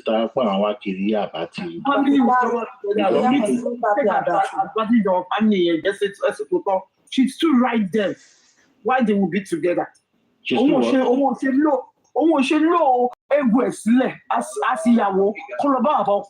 Wait, see, I don't know where you are from. Me, I don't know where you are from. I said I don't know where you are from. He's from Yoruba land now. What are you saying? Yoruba. Okay. You got to me try this on the week. No has to be we know the fight. Cause anybody thinking àwọn ẹlòmíì wọ́n lè máa agree lórí ara wọn, but nǹkan tó yẹ kó máa jó wọn lọ́rọ̀ at that moment ni pé they lost someone. Imagine pé like èèyàn lose èèyàn, person will be say una dey see, you are friends, you are all, no matter what, tẹ́yìn bá tẹ̀ tí ní memory rí, tẹ́yìn bá share if the person vex you, only Ben at that moment of time, you know the man do the man but no matter what, all those memories journey together. One day it will still pain you. Yes, why people boy at this time? You got to try to no matter what the fight is within the family, they should have put control to it and respect this body, this person to who you can respect here, no matter what it is. Who are you to talk to? It's not no matter what it is. That's why yesterday I was like, the only reason Baba would have made control of this whole thing. Baba is the head of the family. Well respected.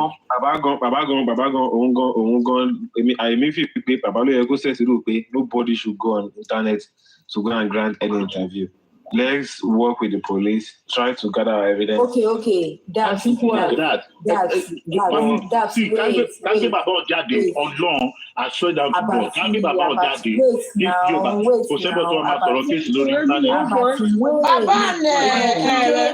person, Karimo, who fẹ́ come and say? You don't expect Baba pé okay bó ṣe ń pariwo níta pé DNA tí bàbá wa sọ̀rọ̀ kì í ṣe bàbá ló máa lọ bá Wùmí o. Ẹ má jẹ́ ká da orí kìíní ìrú, ẹ má jẹ́ ká da ojú ìṣẹ̀ṣe bolẹ̀. Kì í ṣe bàbá ló máa lọ bá Wùmí. Wùmí ló láti lọ bá pé bàbá. Wait now, that's wait. Yorùbá ní gbogbo àtàjọ ń sọ̀rọ̀ yìí. Ẹ jẹ́ ká ṣe ní Yorùbá. Ṣó ti yé? Ẹ jẹ́ ká ṣe ní Yorùbá. Tí olórí ilé ní Yorùbá máa ń pò kan wípé ọbẹ̀ tí baálé ilé ò kì í jẹ, ìyálé ilé ò kì í ta. My baby. Ọbẹ̀ tí baálé ilé ò kì í jẹ, ìyálé ilé ò kì í sè. Ṣé you understand? So if you are telling us now pé okay bàbá jáde according to bí nǹkan tí VDM and the public are bàbá wò pé okay o ó possible kò jẹ́ mo ti bíá wọ́n dẹ̀ ti ní ìwé ọmọ yẹn tẹ́lẹ̀ according to ìyá Mohbad wọ́n ní Mohbad ti fẹ́ ṣe DNA yẹn on punch o ìyá Mohbad káàbà tí má sọ fún mi pé òun ò gbọ́ rí o on punch wípé Mohbad ti fẹ́ ṣe DNA yẹn ṣùgbọ́n bàbá ló stop ẹ̀ and if that is true about what ìyá Mohbad said and that same man tó stop ẹ̀ tẹ́lẹ̀ ó wá tó sọ wípé okay o I want it now. I expect Wunmi to go and meet Baba. Àwọn méjì wọ́n wà in cordial relationship tẹ́lẹ̀, wọ́n mọ owó ara wọn náà. Wọ́n jọ Wunmi á lọ bá bàbá. But so far tó yẹ pé Wunmi ti sọ tẹ́lẹ̀, according to people I'm not there. Níjọ́ tí wọ́n sì Mohbad wípé bàbá ò ní rí wọn ní ràgbà. Tó bá ní wọ́n fẹ́ ṣe case máa fojú wọn màbó. I'm not there o. Má quote mi bẹ́ẹ̀ yẹn o. Níjọ́ tó sì Mohbad kẹ̀ àbí níjọ́ tó sì Mohbad. Ìjọba kọ́ lọ sí Mohbad, wọ́n sọ fún wa wípé wọ́n sọ níbẹ̀ wípé Wunmi sọ wípé kò sí nǹkan tó máa ṣe wọn ibi kankan gbà kó tó di pé Yàtúndé tún ṣẹ̀ṣẹ̀ wá sọ níjọ́ first court wípé wọ́n bá fa kéèsì yìí di 3 years àwọn máa bá wọn nà tán pé Mohbad Liam fúnra rẹ̀ ló máa wá ṣe DNA fún un pé Liam á dàgbà nínú kéèsì yìí Yàtúndé ló sọ yẹn bọ that very day very first day wọ́n ní Wunmi ló sọ according to them. So tí Wunmi bá ti lọ rẹ̀rẹ̀ sílẹ̀ níwájú bàbá tó ti sọ bàbá yẹn ò lágbájá to me. Most of the things tí bàbá yẹn ń ṣe gan at this point wọ́n ti bàbá ni bàbá yẹn ò lágbájá á ti lọ bẹ̀ tó bá yẹ pé irú dádì mi ni Wunmi bá dán irú ilé ìwò ẹ̀yin tẹ́ wà lórí social media gan ẹ̀ bá káàánú ta ló bí but let's just leave it like that. Okay. Sorry. I just want to reply. Please, can I say something about sorry, go ahead and I beg you. Awele, you said the public were mailing Baba already. Honestly, if people are accusing you of one thing, I don't care about that. I don't care about that, though. Yeah, KD fashion. If you clap for me, it doesn't. So Awele, see, whatever it is, okay. Awele. Oh, yeah, say it after me. Okay, see, because all accused Baba should have come out and make that narrative a writing. You will Baba would have come out and made that claim and make it right. If you are putting your mouth on that, trying as much as possible to control that narrative, it would have been better. This is why, okay, Baba suppose daily a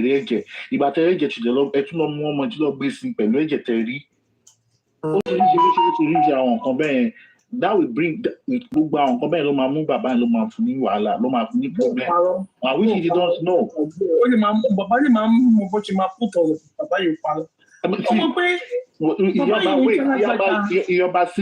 At this point of time, it's not about you defending or saying that we are just putting things. Please, can I say please permit me to say something now? Okay, go ahead. Sorry. Thank you. I carry everybody. So, in kote mi first on we try to balance both sides, both party, and I will not be biased. Understand? Number one, when I joined the platform, I was hearing about saying something of controlling, and which is very, very important in any way, organization, families, and so on. Even as a leader, you must know how to control the people that are following you. Are very, very, very, very important. Tabawa nepe kawa oloto. Inje baba control wọ́n ní agbára láti control family yẹn is capital letter no. Kama parọ́ tanra wa ẹ jẹ́ ká yọ sentiments kúrò now. Bàbá ni olórí ilé inú ilé yẹn. Bàbá lẹni tó jẹ́ pé gbogbo wọn fẹ̀yìntì táwọn fẹ̀yìntì Ọlọ́run. Bàbá lẹni tó jẹ́ pé tó bá pàṣẹ ẹnìkan kan gbọ́dọ̀ pàṣẹ lé. Ohun tó bá ti sọ lábẹ́ gé. Bàbá lẹni tó yẹ pé tí tó bá tiẹ̀ sọ pé pín fún Wùmí tí Wùmí bá tiẹ̀ ní anything tó fẹ́ sọ ó máa kọ́kọ́ swallow spit yẹn ná. Then àwa àròbó máa ṣe gbọ́rọ̀ ẹ̀ kalẹ̀ fún bàbá kò lè lánú gbàkà kí bàbá máa sọ̀rọ̀ kọ́hun náà máa dídí máa sọ̀rọ̀ gbà at the same time no wọn kò tó bẹ́ẹ̀ wọn bí dá ó bọ́ mọ́ńkì. But bàbá ǹjẹ́ ìbéèrè tó yẹ ká wá béèrè lọ́wọ́ ara wa pé ni wípé ǹjẹ́ bàbá wa fira wọn sí ipò yẹn àyànfẹ́ wá dáhùn wọ́n léèyàn kékeré nídìí nǹkan ẹ̀ bẹ́ẹ̀ ni ǹjẹ́ bàbá fira wọn sí ibi ipò pé àwọn ò kéré nínú ilé yẹn láti control ẹbí yẹn wọ́n ní tí foundation wọ́n ní tí òrùlé bá tó bá fọ́ bẹ́ẹ̀ tí ìpínlẹ̀ bá ti bàjẹ́ ẹ ṣe tójò bá ti ẹ̀rọ gbogbo inú ilé yẹn máa wà flood ṣùgbọ́n tí rúùfù bá wà lórí ilé yẹn ó máa protect inú ilé yẹn omi ò ní síbẹ̀ ẹ̀sìn yẹn lálàkọ́kọ́. Ẹlẹ́ẹ̀kejì, wọ́n ní ọmọdé gbọ́n, àgbà gbọ́n, òun la fi dálù Ifẹ̀. Ìjẹ́ Wùmí wá tiẹ̀ wá wù ọmọlúàbí, your presentation, wípé òkè, bàbá tiẹ̀ tí wá ṣe bí wọ́n ṣe fẹ́ ṣe nìyẹn. Ìjẹ́ òun wá ṣe bí ìyàwó pé ilé eré ni wọ́n ti tọ́ mi dàgbà. Inú ìmọ̀ náà ti fi àpò ìwé ìmọ̀ wẹ̀ mí. Èmi náà wọ́n bí mi, mo gbọ́dọ̀ túra mi bí. Ǹjẹ́ Wùmí wá wùwà pé wọ́n tú òun gangan fúnra rẹ̀, ó tú ara ẹ̀ bí. Ẹ má ẹ̀ka ṣe sentiment o. All of them has a blame. Àdẹ̀ tó dá ẹnikẹ́ni ní ẹjọ́. Bíbélì ni pé má ṣe dá ẹnikẹ́ni ní ẹjọ́ ká má bàa dá ẹni ní ẹjọ́. Let's try to balance the equation. But did Wummi act like a good servant, a good daughter, a good wife? You understand? Wọ́n ní tí igi bá ṣe bílígi torí ẹ̀ la máa ń kọ́ gbé kúrò náà. Tí bàbá bá tiẹ̀ ṣe yẹn, ó dé Kirkiri sọ̀rọ̀ jẹ́ káwọn èèyàn kó gbọ́ nǹkan tó ń sọ. People will listen to you. Ìwọ náà wá ń fún wọn l'action. Ó wá ń sọ̀rọ̀ ẹ máa ṣòfò ní, ẹ máa kú ní, ẹ máa ṣe. Wọ́n ní ilé ta ti tọ́mọ dàgbà, ó ní impact láyé ẹ̀dá. Ibi tó bá ti tó olúkálùkù wa dàgbà yìí has a very good impact. Is anybody tí ò ní bad side this year? I have mine. But how do you control it? How do I control it? Ó wà very important. Ibi tí a máa ti mọ ibi tí olúkálùkù ti wá ní individual family nìyẹn. Even ọkọ àti ìyàwó gan, ìhùwàsí wọn, ìṣesí wọn, ó máa ti tẹ̀ pé ọmọbìnrin yìí, ó máa ń tètè ṣe sorry. Bíbi tó ti wà ní, it's very easy. Èmi máa kàn to control a narrative. Tó bá jẹ́ èmi ni, ó yẹ jẹ́ kí wọ́n fi Wùmí sí ipò ara mi. Tó bá jẹ́ èmi ni, tọwọ́ mi dẹ̀ mọ́, tí ìrìn ẹsẹ̀ mi mọ́, tí gbogbo ara mi mọ́, tí mi ò ní ìkankan, there is nothing wrong, really, for me to come and address the public respectfully with my little brain that I have.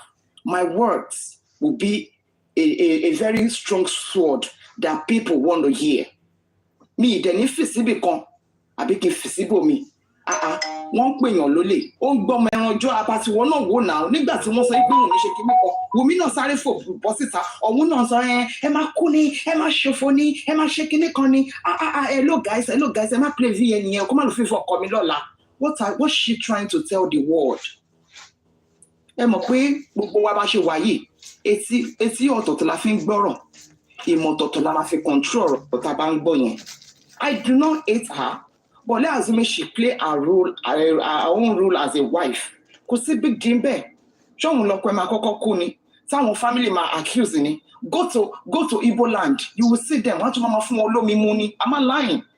Wọ́n máa fún wọn lómi mu. Wọ́n máa tì wọ́n mú nínú ebi tí ọkọ wọn kú sí yẹn. Wọ́n máa ṣe nǹkan oríṣiríṣi fún wọn. But in their sense, wọ́n tún máa dákẹ́ ni. They don't because their mind is clean. Let me tell you one thing, okay? Abati Jeko Farina. No, you can never allow her. Abati, hold on, please. Let me tell you one. Let me tell you one thing. If people are grieving, think about it losing. Number one, allow people here come grieve. Come grieve in peace. Talk about I am peace to themselves. Now let's speak for their own self. To themselves. Now let's speak for their own self. You want no fair peace of mind. They want peace of mind. But you forget it. The family said they want peace of mind. They don't want anybody to interrupt. Did they even create that peace within themselves? No. Wọ́n ní bí oníbàbá ṣe gbé gbà lọ ṣe máa bá gbé ó àbáṣe ọmọ Yorùbá ní ẹ̀ náà.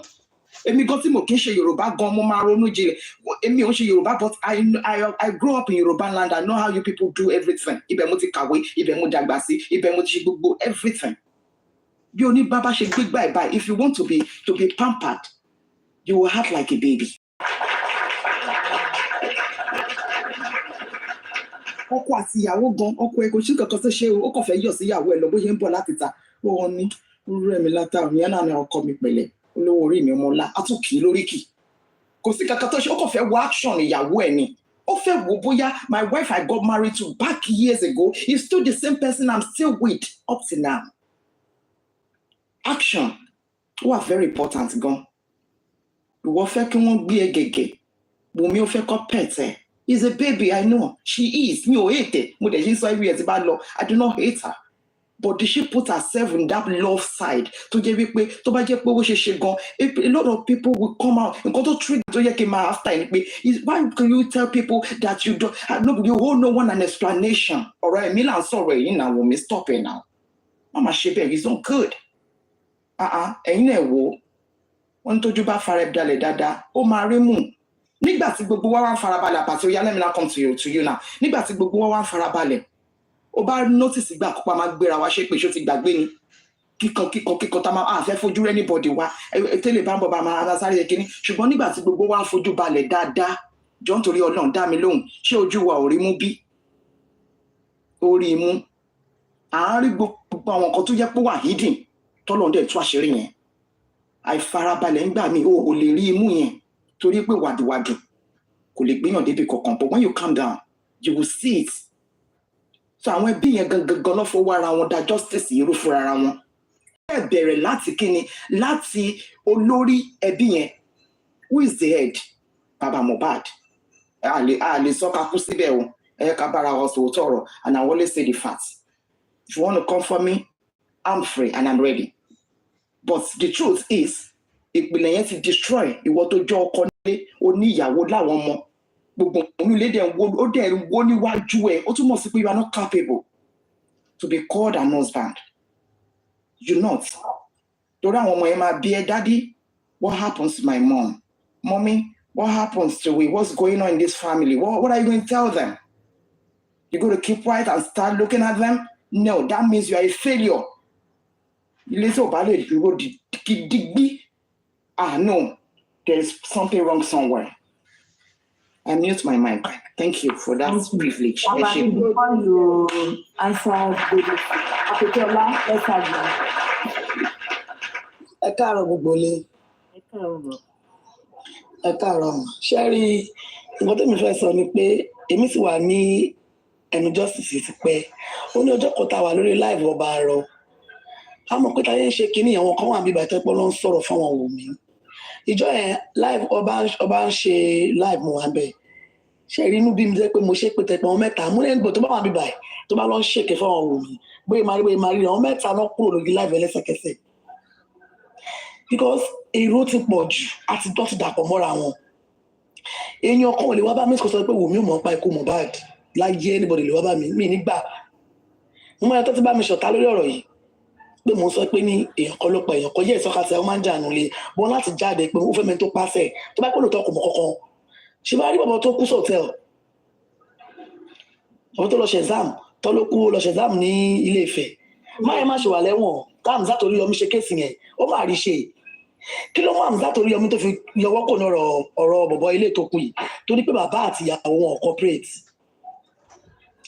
because àmì sátorí tó bá pé yẹ tó fẹ́ ṣe justice tó yẹ kí ìyá ọgọ́ ló jáde pé mo fẹ́ mọ ẹni tó pọ̀ kọ̀ mí yá lọ nílẹ̀ pọ̀ mọ́ Wùmí létà yà padà jáde pé òun regret pé òun lọ bá Wùmí wọ́n tó fi lọ bá Wùmí at first tí kò lẹ̀ pọ̀ mọ́kọ̀ ẹ̀ tá bá ń jáde ká kókò tó kàtà ẹ̀ ó bá ń jà tọ́mọ́ bá ti kú ọkàtà ẹ̀ ó máa dọ̀rẹ́ ni afẹ́mẹ́ tó pọ̀ mọ́ wa ogún òdílé wọn ló kù yẹn wọ́n lè má rí rẹ̀ mọ́tọ́ yẹn máa jáde láyé nínú ẹbí yẹn kẹ́kọ̀ọ́ sí pé nọ́ọ̀sì ló yìn jẹ́ ètò tó fi kú báwo nọ́ọ̀sì ok ṣé nọ́ọ̀sì náà tó wá mọ ọgbọ̀n ọlọ́pàá tó ń bribe ni abẹ́mọ̀ pé ìdẹ̀ sọ́tì fishing wọ́n ti ń bribe àwọn ọlọ́pàá tẹ́ pé wọn ò rí kéèsì ṣe láti jọjọ́ ẹ̀ àbí alẹ́ nu jura wa lọ́nà ọmọ kékeré tó lẹ́sẹ̀ lẹ̀ ọmọ kékeré tó mọ̀yàn tó bá lọ́wọ́ àbá sàlẹ̀ ni ó yẹ kéèsì ti yanjú látijọ́ ìnà kó tẹ̀ wá jáde kó ní mistakenly lòun fífi nǹkan gun everybody dáríjọ wọn á mọ̀ pé tó ti kú nǹkan tó ní kọ́ wọn sọ fún àwọn èèyàn ni pé kẹ́nìbọ̀dé máa kẹ́nìbọ̀dé pa àwọn jáde tó bá ti rí pé nǹkan kan ti ń ṣẹlẹ̀ tó ti fẹ́ mú tẹ̀mí lọ kéèyàn ètè kúrò mo bá dì kó kù gan ó fi ọmọ kékeré bọ̀ ó ti pé ọmọ ẹ̀lẹ̀ yìí ó ń ṣọ́ ẹ̀ káàkiri wọ́n ṣàlùkù fẹ́ travel lọ́jọ́ kan lọ gbé cocaine sínú mọ́tò nínú ẹrù Mohbad gbàtí yẹn lọ rí ìyẹn rí pé wà nínú ẹrù ẹ̀ ìyẹn lòun ò lọ mọ́ ìgbà ló yẹ kó ti sá fọ́mọ ẹ̀lẹ̀ yẹn náà. Àlẹ́jì nìyẹn àbí ṣé wọ́n ṣọ́ sọ ni báwo ẹjọ́ orí lẹ́sìn ẹ̀gbọ́n ẹ̀ ń bọ̀ náà. ẹjọ́ yóò náà máa sọ̀rọ̀ ẹjọ́ ni á dúrọ́ọ̀bù mi bí ìgbàfẹ́ dé yìí. Nígbà tí ó ti rí kó fẹ́ pa àwọn olóyè kó ti sá fún tó bá yé ọ̀rọ̀ fẹ́ yàgbẹ́ kò ní kí wọ́n fẹ́ ra wọn ni. Kàrímọ́ ló gbé ẹjọ́ ọ̀nà bí tá à ń lọ yẹn èmi ò sí bẹ́ẹ̀ o mi o. àwọn external family yẹn. Mo ń bọ̀ ẹjọ́ house mo ń bọ̀ ṣé láti jọ ti kọjá ọdún kan ká má ti rí ẹni ká má ti rí di owó tí kọjá ọdún kan ṣé wọn tó wá dìde tó náwó ara tó náwó wọn ṣé fún ni wọn náà ń ṣe fún náà everybody ní family wọn ní ìyàwó wọn lọ́mọ lórí fashion mo wà ní iṣẹ́ mo ti ń lọ ó ti dọ̀rọ̀ ní kokéènì. everybody ló ní family ṣé mo ìgbà mi mo lè wọlé ìgbà mi tó máa ń sọ nǹkan nígbà inú kan máa bíyàn pé kí náà wọn eléyìí ń sọ ìyá àti bàbá wọn corporate tí wọ́n pọ̀ corporate ni ọ̀rọ̀ ìyá ti yanjú láti jọ ẹ̀. ó dàbọ̀ ó dàbọ̀ ẹjọ ẹ má yẹ nípa ti ọ̀rọ̀ tí kókó tẹ sọ ẹjẹ báyìí. ìyá ti lọ àfẹ́pẹ̀ mọ́ ìwọ ni ọ̀dà sọ̀rọ̀ kókè ṣebí yẹn ń sọ̀rọ̀ ni ikú bàbá yẹn ó dùn mí gan kẹ́kẹ́ ọmọlọ́mọ tó dìdí ayé ẹ̀ tó bẹ̀rẹ̀ sí ni máa hustle tó make owó kọ́ dẹ̀ pa just like that kọ́ dẹ̀ máa rẹ̀ ẹni tó pa kọ́ máa rí traces kíyàwó lé má lè ẹ̀sẹ̀ pé kan tó ṣẹlẹ̀ lélẹ́yìí ìdẹ̀ ní kò mọ̀ ọ́n pa ẹ̀ ọ̀kọ́dẹ̀ ní pé kò mọ̀ ń pa ẹ̀ ẹ jẹ́ ká ṣe dáadáa o torí ọjọ́ ọ̀la gbogbo alábímọ a ní fojú sunkún àwọn ọmọ wa. I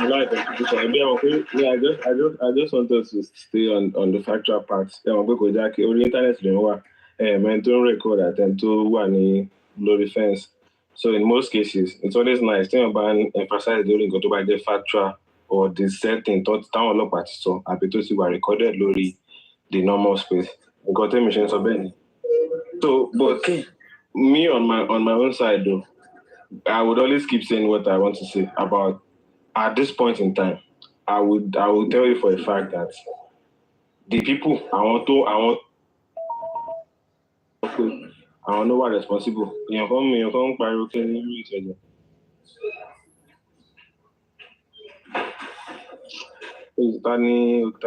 So in this case right now, Emi feel pé Wummi doesn't know anything about how this guy died in terms of like pé ṣé òun ló pa but ṣó mọ nǹkan tó pa. Of course, which is the fight, the injury, and the nurse. Sherry, want to understand pé a lè delete gbogbo process yẹn kúrò ńbẹ̀. Ìgbà yẹn la máa tó mọ stage tá wà. Process tí a lè delete kúrò ńbẹ̀ ni ó bá yàn jà ní show. Ó ní injury lápá. Wọ́n pè nurse. Abẹ́rẹ́ tó ń dẹ̀ fún dẹ̀ ló trigger. Sherry, tá bá ti mọ̀ yẹn, kò sí any new thing tá fẹ́ mọ̀ pé tẹ́ bá sọ pé nǹkan tó ṣẹlẹ̀ yẹn pé wọ́n gún pa pé wọ́n ṣe kinní kan, that would not be another new story. And for that new story to be valid, a gbọ́dọ̀ delete gbogbo story pé ó jà ní show. Ó ní of that. So at this point, as ìkọjá gbogbo stage pé ó jábọ́ lórí railings, wọ́n gún lọ́bẹ̀ gbé kinní kan. Let's be factual. What evidence are people going to bring out now that would then make a meaning, that would probably make sense to what everybody have been saying? Àwọn ọlọ́pàá ṣe autopsy, wọ́n rí injury lápá ẹ̀, wọ́n rí pé òkè ẹni yìí ṣèṣe and stuff like nǹkan everybody náà dẹ̀ sọ nìyẹn pé ó ṣèṣe. Kò tí ì sí anybody tó sọ different thing apart from that. Kó wá sọ̀rọ̀ fún ẹ̀ tàbí kó wá bẹ́ anybody sọ̀rọ̀. We are not entitled to her speaking to us. Emma Jagama, we are very entitled. If we are very, very concerned about these people, we should not feel entitled. There's a difference between being entitled and being interested in the case. If you are interested in the case, expect to be entitled. We're interested. Go by sorrow. She has her own things to do too. She has her reasons for not coming up to speak. To sorrow. To give statement. She has been interrogated up to like 5 times. And they don't see anything wrong in holding her down. So for me, I feel like it's just like a personal interest for people to just want to castigate her, say, oh, she has something to say. If anyone has me, I always keep saying it. Demola, Adura, and don't need anything against Wummi. They are not in support of Wummi. But the main reason why they are just staying quiet or just keeping calm is that they don't have anything to bring. They don't have any evidence. They don't have anything to say. So, I don't talk too much, sir. Anyways, just to reflect on what Godisi said. Godisi, nǹkan tó ṣẹlẹ̀ ní wípé nǹkan tẹ́mi fi lélẹ̀, matter the accusation that was going on, the way they all arranged to, to go about the death of Mohbad is actually the meaning. For me, great concern. And honestly, if I'm coming from the father's side, or Timoso, I know why didn't he put everybody in order? You should have put everybody in order, no matter what it is. Come out and represent the family with all truthfulness. One that said, but one that saw two. One that one show kini. Public banning Wummi, sorry. You can still compel her in a reasonable way for her to come outside and talk.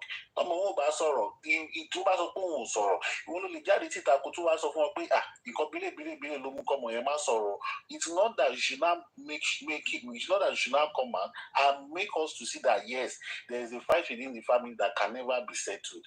I won't come back. See, all the people that talk about Mohbad'S today, they were outsiders. They were people that were not in the family.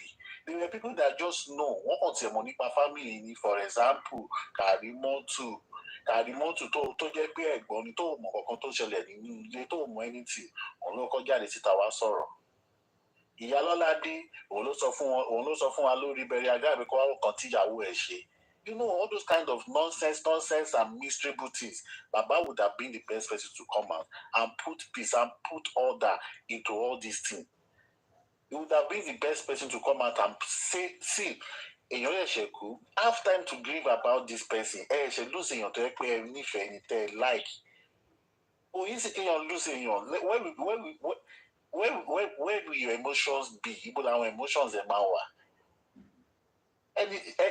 Ẹni gan tó mọ̀ rí gan tó yẹ pé ó kò tẹ̀ jẹ́ distance friend ó gbọ́ pé ó kú ara ẹ̀ rọ ìwọ tó mọ̀ rí ni o. Just now imagine someone inside that family. Now imagine people inside that family. It is within that same family they allow narratives to keep flying anyhow. They could not come out to control all these nonsense narratives. Only kind of narratives why? Because they have collaborated with the wrong person. With the wrong persons, and at the end of the day, is it firing back? Is it firing back to today? Yes, it is. It is firing back to today.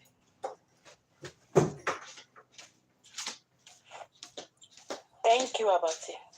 I know. Why no clap Abati? No, Abati. So, team Baba Nicole deserve. To buy that. She free fair. It makes sense. You see, very peaceful. See, we are one.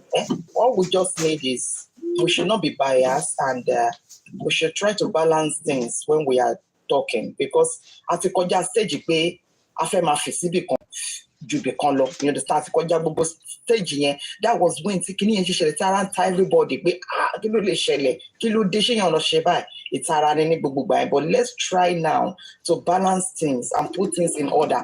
Mi ò ní pé ká má to disagree o, ká má to búra wa, but let's try to let this slide quickly. Ká mọ̀ bá máa ṣe bá máa sọ pé ó ti lọ dá má bínú. Ṣáwárí má bínú yìí kò ó wúwo lẹ́nu ẹlòmíì wọn ò lè sọ, you know. So ẹ má jẹ́ ká tún máa bára wa drag nǹkan tó yẹ ká kọ́. Let's just try to analyze things the way it's supposed to be. God bless us all. You don't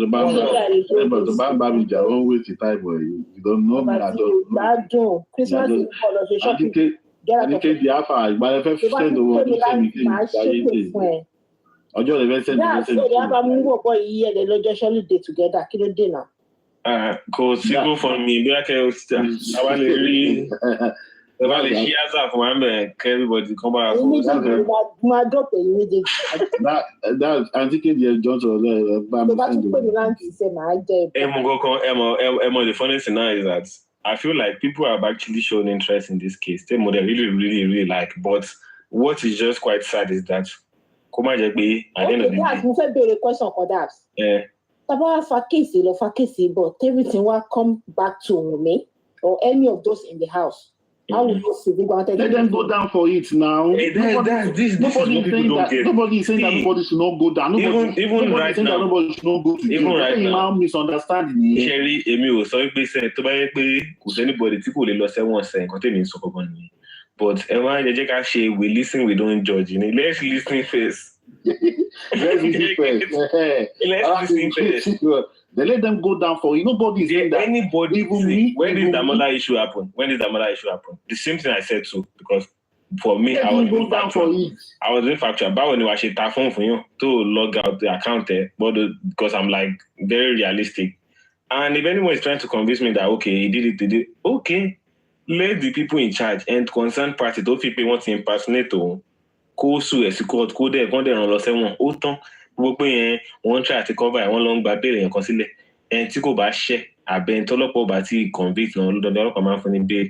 Once the evidence about you, I do a charge as a court, go say bail, go say bone lolly, or my own lemon. Obey detection about it to a share no matter one long bail. There's no matter evidence against it. Don't let the big of those she go single the vessel and one a prison straight. So I'm not saying anybody should pardon anybody or. For me, I don't know why KG.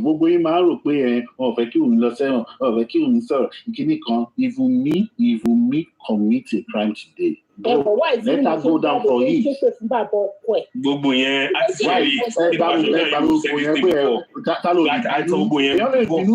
Because Sherry,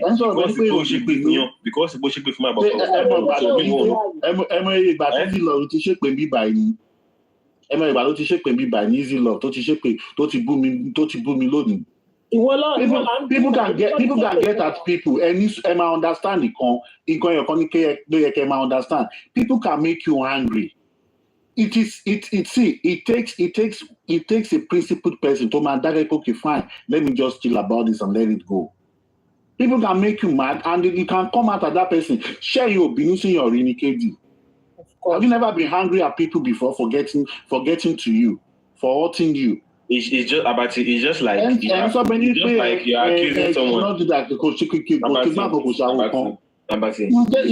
people they will come at you. I must see that na purple uniform. That one did. Anybody will go wear purple uniform. Anybody will commit go wear uniform. Sherry, you cannot be accusing someone. Lè sọ pé ó lè lèèyàn ẹ tí wọ́n sọ pé kó lè yẹn tún wá jẹ́wọ́ nǹkan tó ṣe ẹ tún sọ pé kó lè yẹn tún wá mú nǹkan tó jí wá ìwọ tó sọ nǹkan nù àti ìwọ tó fẹ́ mú nǹkan yẹn ni wà lọ wá jáde gbogbo yẹn kó kọ́ máa ṣiṣu kọ́ máa you are saying somebody has done something ẹ tún fẹ́ jẹ́ kó tún wá fẹnu ara ẹ̀ ká àwọn Yorùbá fi ló máa ń ṣe nǹkan ó fọ́ọ̀nì náà ẹ̀yin sọ pé ìgbòho ṣe nǹkan yẹn mi ṣàgbọ́dọ̀ rí purple uniform yẹn bíbí tẹ̀ ń kó kiri yẹn. Ẹ má sọ bí ìdíje ló sinmi lé wa lọ́wọ́. Gbogbo yẹn normal thing gbogbo yẹn kò sí nígbà tí bàbá náà drop album ṣábàtì bàbá promote album. Kí ni wọ́n bá promote album. Gbogbo yẹn ṣe no this is not necessary go try to understand. Everybody can have it. Ẹ máa ń dà kiri bí ọmọ jẹ́ ló sì ní. Gbogbo yẹn ìgbà tí bàbá náà rí nígbà tó ẹ wá máa wọ́ kiri bí. Gbogbo yẹn na personal. Ìwọ ló ní personal data pẹ̀lú àwọn. Against yẹn. When bàbá release. Bàbá lè kọ́kọ́ ẹni tí màá block ẹ àbàtì. When bàbá dúró àyànfẹ́ dúró ìgbà tí bàbá release àbàtì wà lára àwọn tó promote yẹn tó fi picture ṣe DP. Sọ nígbà yẹn pé bàbá yẹn pé kan block àbàtì and all of that. Main reason is that when you're torí we dúró náà torí pé yóò ṣe. Mo rí kó torí bàbá mo picture bàbá mo sọ fún àwọn èèyàn tó wà náà dọ̀tí nù wípé ẹjọ́ bọ́ọ̀rin yẹn. Àbájọ ọdún mo ti gbọ́ níjọ́ kan tó ń bú bàbá ṣáṣùwọ̀n kó mo ti gbọ́. Ó ṣàbọ̀ bú bàbá 100%. Mi ò ní dá yẹn àdéhùn sí the reason why tó ṣe máa ń bú bàbá dòdò ní náà mo ṣe sọ fún yín pé he did not put that family in control. That's the reason why I'm until today. Put family in control. Actually, I understand because we don't like women or because of the thing.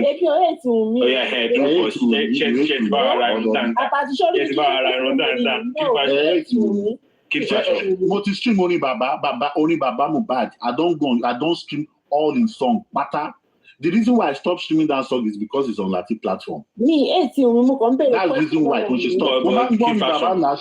See, that's Kid fashion. Should I ask you one thing? Because you don't like Wummi now, does that mean I don't hate her? Well, okay, yeah, no, I'm not saying hate. I say like in reference to like. So because you don't like her now, are you against? Are you wait? But wait, no, I'm not talking about. I'm not referring to the whole question. I'm not saying in regards to our business now. Because would you be willing to support our business? If, I don't wear. Wait. You can buy for your what's it called now, for your daughter, for your what's it called? My daughter don't wear wig. Goddaughter, okay, your goddaughter. I don't have to That's the question. Imagine you don't know Wummi or all these things not happen, and someone referred you to her. Will you buy from her or not?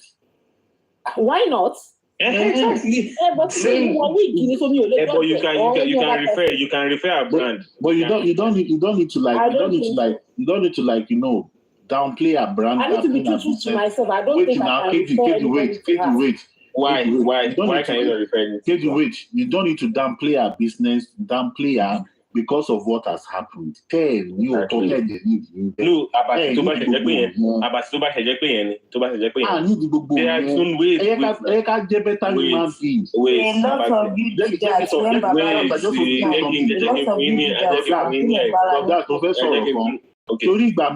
If I did inside my house, if I did think about something, the only thing to my I just want the world to be a better place whereby there won't be there will be equality within everybody. That is what is always in my head. I always believe I'm the only one existing in this world. But the moment the judge I will just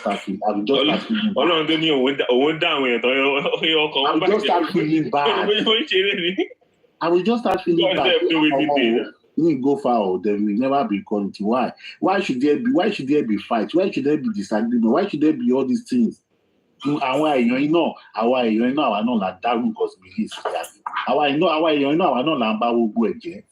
okay, about the example got my son here. I want Sherry. We must be ready to separate what we believe in and other life, like other part of life. Example is this guy that they alleged was the one who killed Timothy. Timothy. Yeah. You know, alleged. This person owns the school, about 2 or 3 schools. So are you saying because of that reason people should not go to the school again? A lot of people withdraw from the school now. Which a lot. That's the thing that people don't know. Which a lot. That's even for someone that has been convicted. People still go to the school. People still get admission to, and that man still holds so many properties that people don't even know about. People still patronize that businesses. That's for someone who has been convicted for a crime. But people are choosing to not patronize a particular business because of the speculation. But it got to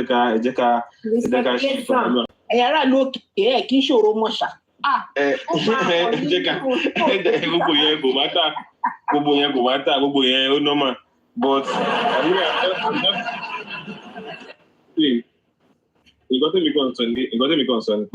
At the end of the day, we interest everybody by differentiate the crew in Kotafe at reality.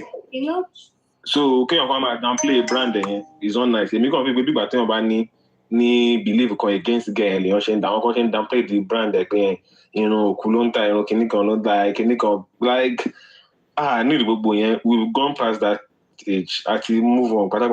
Stage. Okay, mommy, here's the flake. You better question this actually that one low. Why? Okay, Cherry. Everybody come and so me personally, I don't believe there is any justice for Mohbad. That's me. I always said that I've only. Okay, good. Ever since I've actually come into this course, the main reason why. Network, that's interested with father. Yeah, me personally, I don't. Okay. How about now? Me personally, I don't believe there's any justice for Mohbad anywhere. In terms of like, me, I don't believe that. Because why? there are some things I don't want to say because some people will get offended about my belief. But the main reason why I came into discourse was the fact that people were bullying the child, which I'm against. People were bullying the wife, which I'm against. First day, he just wanted to dress him up. This family is not a good family because why? The first impression Yalolade myself was Yalolade and one man to one Caraba. Other people about one of the bus story arena. Hello video, and that was the first day just about that day was the day I decided that family something is wrong. Imagine you coming to a burial ground to say, we'll be here away buddy. On the day you're trying to bury someone, that was not even, I think probably 24 hours to let you know how this family has been blindfolded about some particular instances. So to fast forward to Ingotok Baba Boy, èmi fi pé ara àwọn behavior tó máa ṣẹlẹ̀ ní ìlú tàti wá ní gbogbo yẹn pé èèyàn ṣe léṣe pé wọ́n pe nurse gbogbo egini normal ẹ má jẹ́ ká máa wò pé na abnormal thing. Many people have gone through the same process too. Ẹlòmíì ó máa fún ní wrong injection ní hospital ó dẹ̀ máa kú. Ẹlòmíì ó máa diagnose ẹ̀ fún nǹkan tí kò ṣe ó máa fún ní injection nǹkan tí kò ṣe ó dẹ̀ máa kú. These are the problems that we have in Nigeria. So if this particular thing has happened to another person again, it's just wait, let me talk, let me land, finish, and you talk. Sorry. Yeah, see. The main reason is that there are instances like that has been happening. People have been diagnosed wrongly in Nigeria for many times. It's just to raise awareness of when you have a particular issue, try to sort it out immediately. Go to a professional. Try to speak to experts. Try to speak to people who are experts in that field. Don't do self-medication. Don't treat yourself at home. Don't do some things at home. Check your BP time to time. Don't get intoxicated too much. These are the things that people should want to emphasize on. But trying to say justice where everyone go, no, me, I don't believe in that part. We'll say anybody, don't go anybody back. We'll see justice being on look by anybody. These are just a negligence that are actually common in Nigeria. Time to time, so thank you very much. Èèyàn kan pèrè question kan nísàlẹ̀. Ẹ jẹ́ kí n kà fún yín, mo ṣe rẹ́sìn. Ó ní why is Wummi not looking for justice? That's the question I just answered. Husband. Okay. Because mo pé no, me, I'm just saying personally. No, me, I'm just saying personally. Me, I don't believe there's any justice. Me personally, I don't believe anyone killed this guy. This is just like a negligence or a mistake or personal. How do I put it? Maybe a mistake from a particular person because there will not be a quack nurse coming in. Let's get it right. Tiko Basheleshi, Kunisi quack nurse. Tiko Badesi quack nurse, Kunisi be one injected. So me, it got me confused. So all these things now, automatic court, they can still argue it, and automatically they will sentence them to court.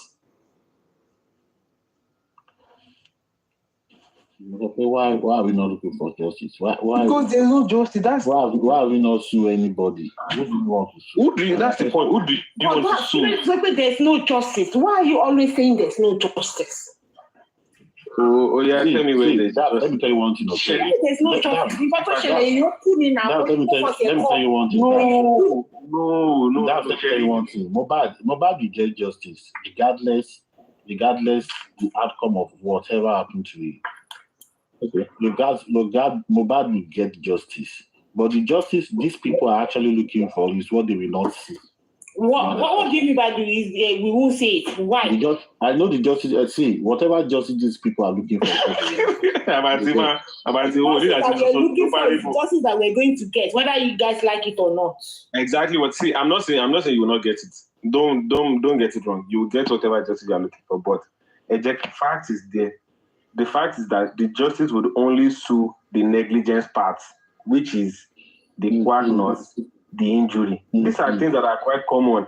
This thing happened in Ibadan that somebody still went to Riomi that they gave expired injection to someone and that complication led to the death. These are normal things. To man shele Nigeria time you can pay so nipa. O man shele steady. Elomi o ma lọ hospital o ma sọ pé fífọ́ ló ní typhoid. Meanwhile elomi ikun ti jẹrà o ma sọ pé typhoid and malaria ló ń ṣe. O ma lọ hospital o ma sọ pé ọmọ ikun ti bàjẹ́ o. These are the things that people don't want to talk about in Nigeria. Wrong, how do I put it?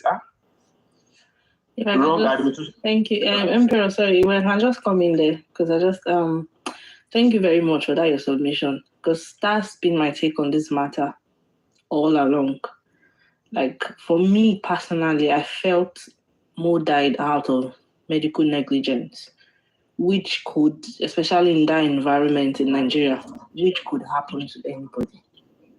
We don't know like the kind of health conditions, but according to speculations around, it was like he had high blood pressure, it could be low blood, whatever it is. But for me, I've always been on the nose that this guy died of medical negligence. And as you said, this should be like some kind of awareness for people when you have something wrong with you. Like, well, you don't need to go to the chemist and blah, blah, stuff like that. But we could all see, okay, how did this justice for Mohbad, how did it start? I think we started on the abuse he had when he was alive from his record label owners.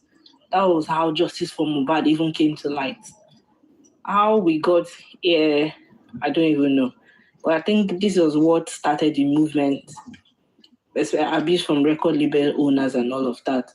And from that, we all knew how this thing all went from this to, and I'm just of the belief that out of the 15 people in that house, and I'm very sure like we are all knowledgeable here. Like, to me, I don't know, I'm not trying to downplay anybody's belief or to think of something else that happened in the house. But I feel like to us here, like 50% of us here, we still have that kind of 50% kind of mind, like this what happened to this guy could be something like they were just being negligent. Like because personally I have a personal experience when it comes to medical negligence. Something that happened to me personally. It's not like a story, you understand? And even not, okay, the kind of person, Mohbad'S, that came to limelight. And I'm very sure we have to abuse can be justice for Mohbad. But everybody, for me, I feel like most people looking for this justice and all of that, I don't know if people had ever thought, okay, we are not saying but he might have some medical conditions, don't go for it more. He went to a show and he came back. It's possible that he had some alcoholic drink.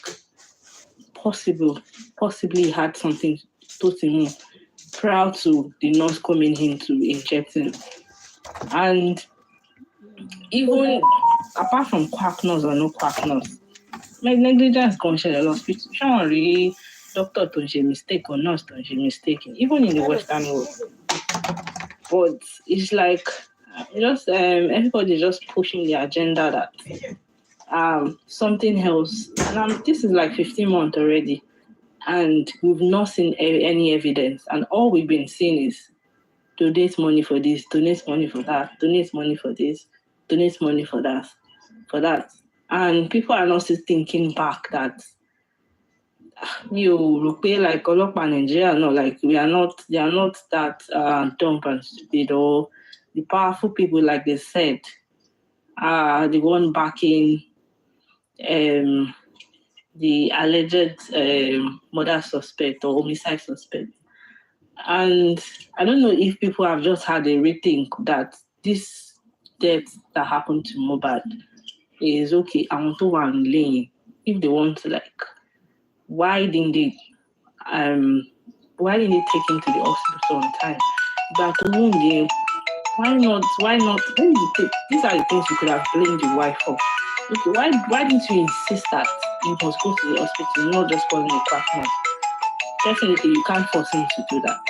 But I feel like those are the kind of questions that should be coming up, not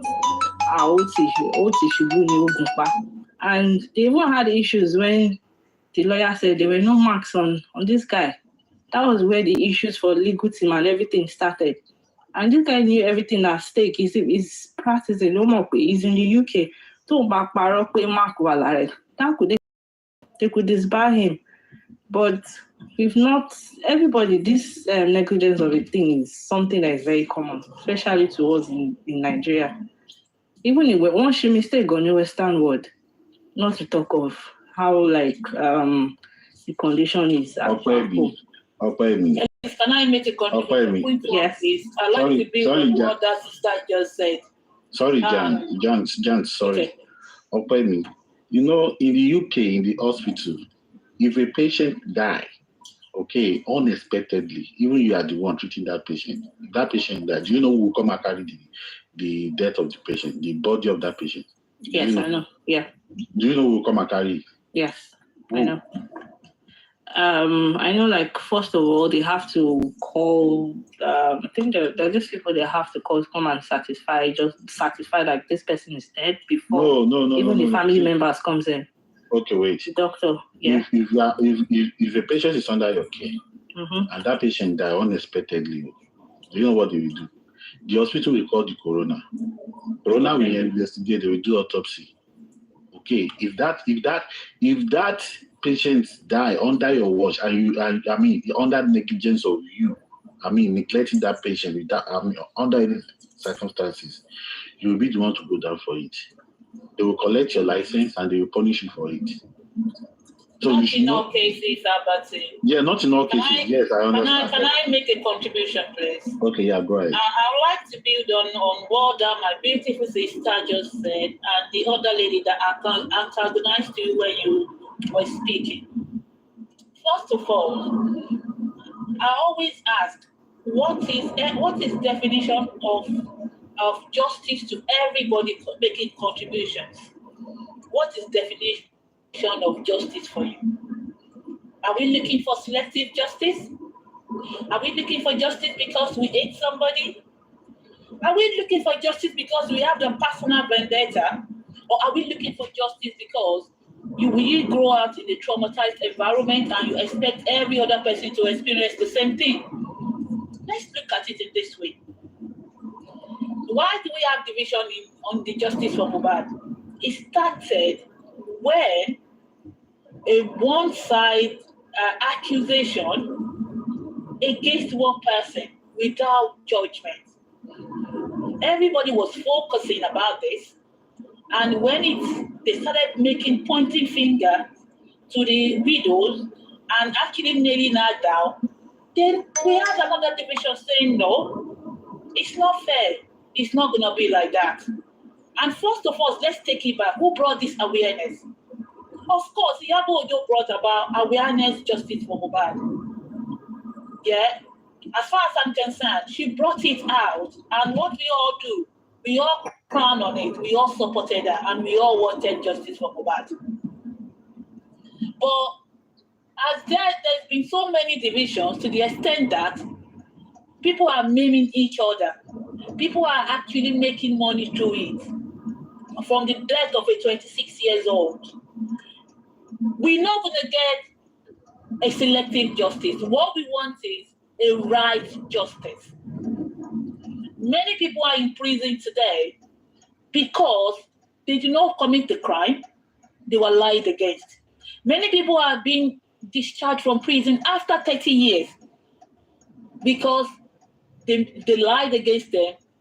There are other findings to make sure the finding came up and they realized they're actually the culprit. Is that what we want? Before we make contributions to all this, think about it. If they pinch you, if you want to pinch other person, pinch yourself and see how it feel like. If you are in Mohbad's shoe, how does it feel like? If you are in Wummi's shoe, how does it feel like? If you are in Baba Mohbad's shoe, how does it feel like? You understand? So this is how we should search our own conscience, and we should not use emotion into this. Mohbad, in my own knowledge, died of medical negligence. But in our Africa that we come from, we believe a death must be somebody did something, somebody killed you, a spiritual power killed you, or somebody killed you directly. God bless you, Jade. God bless you for that. And it's very, very wrong. People died of natural death. Many people have died after Mohbad. They went to bed and they never woke up. The heaven will not come down. And when we want to relate to, in abroad, this is not our point. Please, You know that in abroad. In abroad, do we treat our people? Do we treat people the way they treat their own? One. Number two, in abroad, is there facilities required? Of course, there is. In Mohbad's case, you can say there was negligence, but at the same time, it can be proven that he is a capacitated adult that can choose to go to the hospital when he wanted or not. And evidence remains that men are quite egoistic when it comes to going to the hospital. They can hide their emotions. They don't want to look as being weak.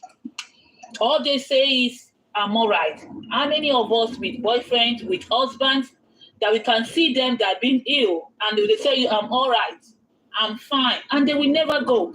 Can you force an adult? Especially when they are in the sick row. And you say somebody to go and you're going to lift him up? No, you're going to beg him to go. But other in abroad, is there facilities? Yeah, you can call an ambulance. You can call a doctor in. They can come into your house. You understand? And by the time they see they assess the person, they realize the person is dying, whether they have capacity or not, right to save life, they will wheel the person straight to the hospital. But it baffles me when you said in abroad. People just hear it, they never live abroad, and they just say whatever they want to say. Many of you that contributed to all this, and destroyed this justice for Mohbad, many, they did that, and they will never do to their own family.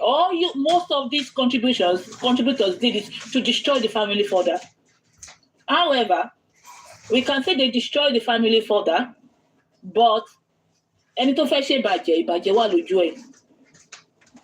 Did this girl kill that husband? No. Where were we all when they started dating 14 years ago? Where were we all when they put guns to the young lady's head? Where were we all when Baba Mohbad said, this is how I contributed to my child? Where were we all when Mohbad said, this is what I went through? We were not there. So why do we think at the age, psychologically, sit down, yeah? At the age, after she's giving back to the child, at 5 months, why will I kill my husband? When in Nigeria settings, the husband will actually look after that child. Is a celebrity. I'm about to be a celebrity's wife. I gave back to the first child of a celebrity. What would be my intention to say that I want to cut this life short when I have no job? I have no means of living. You understand? You could say, okay, if you want to prove negligence, but there was no negligence. Why is the ambulance to be called in Nigeria when it ran into emergencies? You're talking about England being, it's gone to coroner's court and stuff like that. Mistakes do happen in England. Mind you, a quack nurse will never inject you in England. It's not going to be possible. You're going to be a registered nurse to inject somebody. And when mistake happen, it's about lesson learned. You understand? Sorry, John April, sorry to cut you short there. Sorry? You said that in abroad, there's an ambulance to call when something like that happens. But in Wummi's case, we saw the report they brought back that the first hospital they went to, is it Perez or whatever, it's like 6 minutes away from their house. Why can't they rush him down there if there's no ambulance to take him? Why can't they rush him down? Did you hear the report? If you read the tribunal report or whatever report they call it in Nigeria, did you hear when I'm referring you to that report? Please try and search for it. They said they asked him to go to the hospital and he said no. And he sent 2 of his friends to go and buy him a certain medication before the nurse arrived. So the nurse administered that medication, and they have medical error. You understand? Do you know his friends has gone to the pharmacy before? So when they have that medical error, when that happens, why can't they rush him down? To you, I said it seems you don't grab what I'm saying. I said I do grab what you're saying. Okay. I grab what you're saying. You said a nurse was administering something on him and it went wrong. Instead of them rushing to the pharmacy to get something else, why can't they rush him down to the hospital or to that pharmacy for the pharmacy to attend to him? If you look at the report, it says rush baby. Don't get it wrong. They didn't rush him anywhere. I'm not saying way. I'm talking to rush baby. I've said to you. No, I'm talking to rush baby, not you. Okay, everything I've said, I've never said maybe. I'm referring to report. If you see a report that came out, and I'm not saying about what this one says, what that one says, it says, when they did that, the wife put water on his head, and they said this is how sometimes he reacted when things happen. And for her to have said that said something to us. Mohbad was into drugs. He may be having that reaction. The wife thought that was it. Has she got medical knowledge? No. Do you want to tell me everything that happened on that night to that girl that we don't know, or to the couple, may not happen to any of us? Some of us are very, very, very knowledgeable when it comes to medical aspect. Some of us are lucky to be in the medical aspect, and you can see it when it's happening. You understand? So he's not knowledgeable at the medical anything. That should have prompted her to get help to the nearest pharmacy or nearest. She said, oh, leave him. That's he always sometimes behave like that. And when they put water on his head, it's fine. That was what the report said. But on this occasion, that wasn't what happened. But it actually mimicked previous symptoms. So which means he reacted to something that mimicked the usual presentation. So this is why all those details that we should be focusing on is missing. You understand? So after that, they realized that it's more than that. When he fell on the floor, what did he do? 2 people have already gone to the pharmacy. She rushed down to a neighbor, screamed down, according to the report, to call a neighbor who helped them to the hospital. You understand? Should they be calling a quack nurse? They said they did not know from the beginning it's a quack nurse. But the quack nurse is a quack nurse. You can never relate all your submission. I'm sorry. You don't have to. It's just my opinion. No. You understand? You can never compare a quack nurse. When you start talking, it happened in England. A quack nurse will not eject you in England. It will never happen. You can't even call a quack nurse in England. Nah. Sorry? I said you can't even call a quack nurse in England. Nah. You can't even just call a nurse to come and treat you at home. So people just always saying it is England is this. It's when it happened in England, when it happened in America, they will have arrested her for what? For God's sake. But let's say the fact if you have, it's not that they will have arrested her, but they will have put her in custody. What for? We're asking me what for? Yes. But do you know that they will have put her in custody and asked her what happened to your husband? So but everybody is saying we should not ask Wummi. They do not need to put her in custody. They just need to question her husband. Why? The question. Listen. Maybe it's a wrong choice of words you're using. You don't put people in custody because you suspected something. They will have questioned her. You understand? That's why. Do you know that if that's what said, they will put her in custody because everything will have been written all over her that she's lying. Okay, but why we do assume? This is what we are talking about selective justice. This girl was this is not a selective justice. Can I say? Even if they put her in custody and they question her and they're satisfied, they will say you release her to go back. Do you understand the word custody? I understand incarcerated. Of course, I know incarcerated. Good afternoon, everyone. Good afternoon. Incarcerated. Good afternoon. You understand? She was questioned on 6 different occasions. Sorry, front and back. Good afternoon, everyone.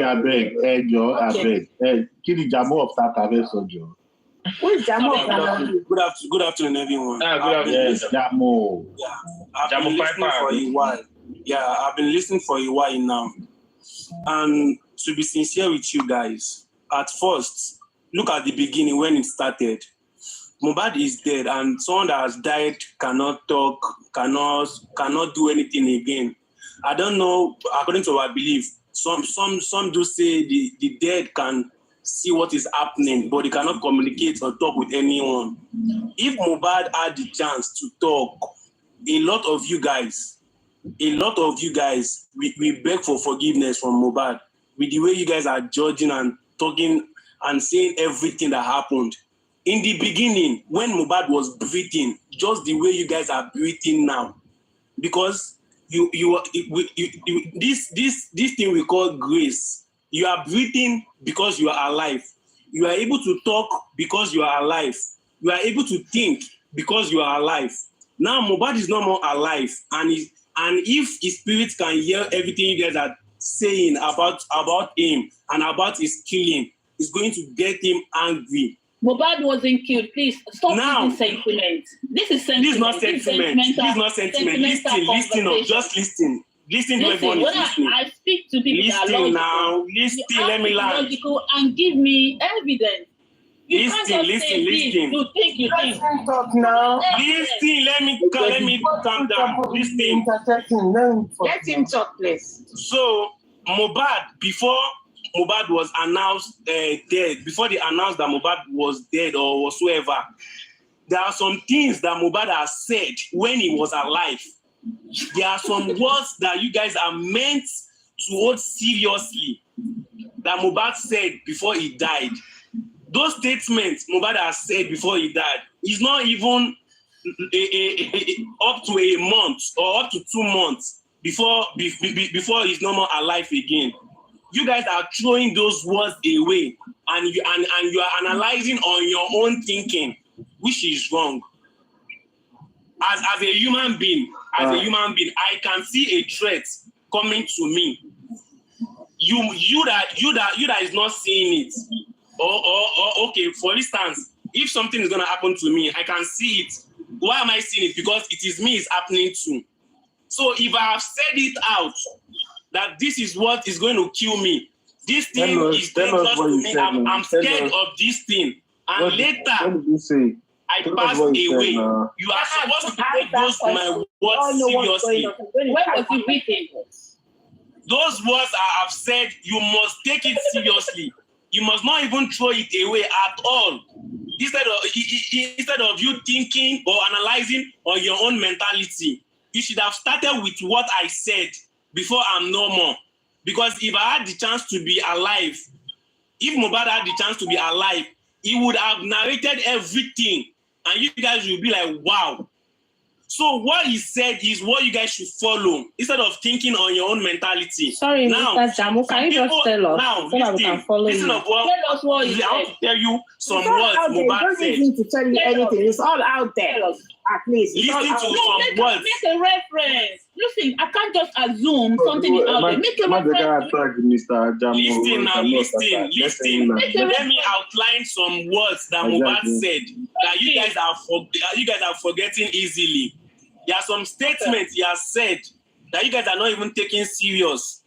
Now, when he was alive, he made mention of, if I die, hold Nemali and Malian's record. That is number one. You guys are not taking that word serious anymore. Second of his word, he mentioned Wummi being his wife. There is no husband. There is no man. There is no woman without threats. We just mentioned their partner. Do you understand? Outside what did he say about the partner? What did he say about the partner? He didn't say it secretly. He said it outside. What he said. Accusing Wummi. He said it in an audio. He said, if you kill me, Toba Pami, your family and your generation will suffer for it. Okay. Because one thing when Pami, that was the statement Mohbad uttered to Wummi.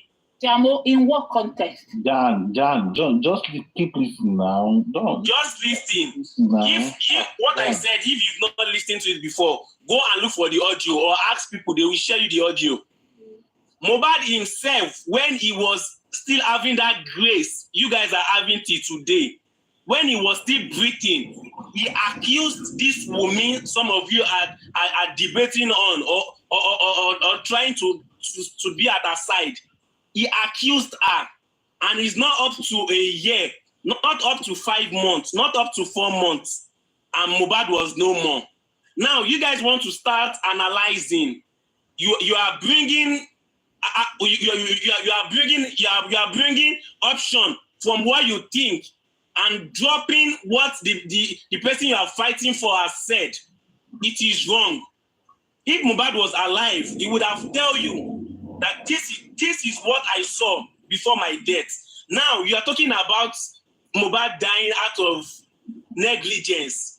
You said he died out of negligence, medical negligence. That is very wrong. And again, you made a statement. You said him going to the show, maybe while he was coming back, he was drunk, and maybe he has taken alcohol and all of that. The question you should ask yourself, is that the first time Mohbad is going for a show? There are some things you see, there's what they call knowledge, and there's what they call wisdom. They are two different things. Knowledge and wisdom are two different things. Do you understand? Now, you said he might be drunk, he might have taken alcohol in the show he went to. So maybe on his way back, he's behaving somehow, and that is why Wummi knows the way he used to do, because he is a drug addict. The question is that the first time Mohbad is going to a show? And all the show Mohbad has been going, as Wummi be following Mohbad, there are some critical questions you should ask yourself. There are some critical questions we should ask ourselves. Does Davido not follow us to his show? Does Davido girlfriend not follow him to the show? Now, the last show Mohbad went to before they announced his death, those people that followed him, are they following him all the show he has been going to? The way they went to the last show, was that the same way they have been following him to the show he has been attending? That's another question. Wummi as his wife or Wummi as his girlfriend, has Wummi been following Mohbad to any show? The show he has been going to, that people know him as Mohbad, has Wummi been following him? What is the main reason why those people followed him in the house to his last show, and that is the last time we heard about him? That is another question. Tell us. Jamo, tell us what you know. Okay, fine. If you want me to tell you what I know, I will not even say it with this account, because there are some things I will utter. And I know that some people we keep coming to my profile and start Jamo, looking after everything I do. We want facts with your name on. Yeah, so why I'm giving you facts. And with this, Jamo, I can open a page and said Wummi killed Mohbad, and I add my face.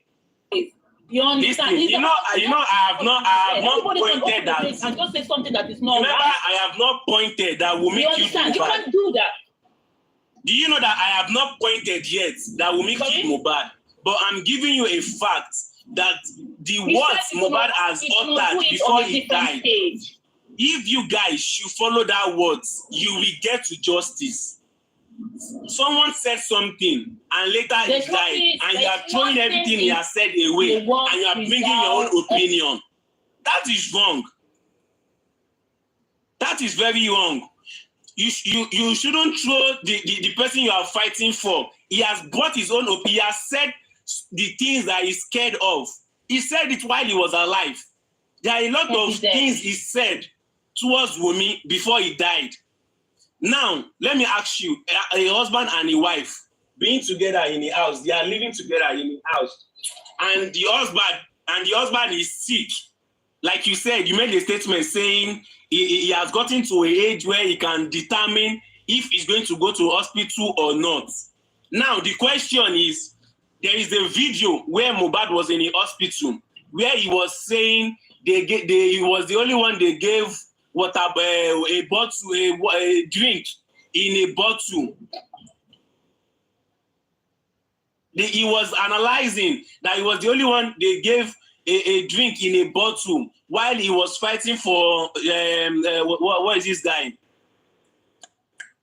This guy listen. I'm watching those words you said. You said Mohbad has gotten to the stage of him. Zeno, God bless you. Zeno. There was a video where Mohbad was in the hospital, and he said that he was fighting for Zeno, and Zeno and all of that. They declined him and did as if they were not friends, and he was the only one they gave a water bottle in the hospital. That now the question is, that video in that hospital, was he forced to go there? Was Mohbad forced to be in that hospital? Because that place is making that video is in the hospital. Did you see him uttering that I am forced to be here?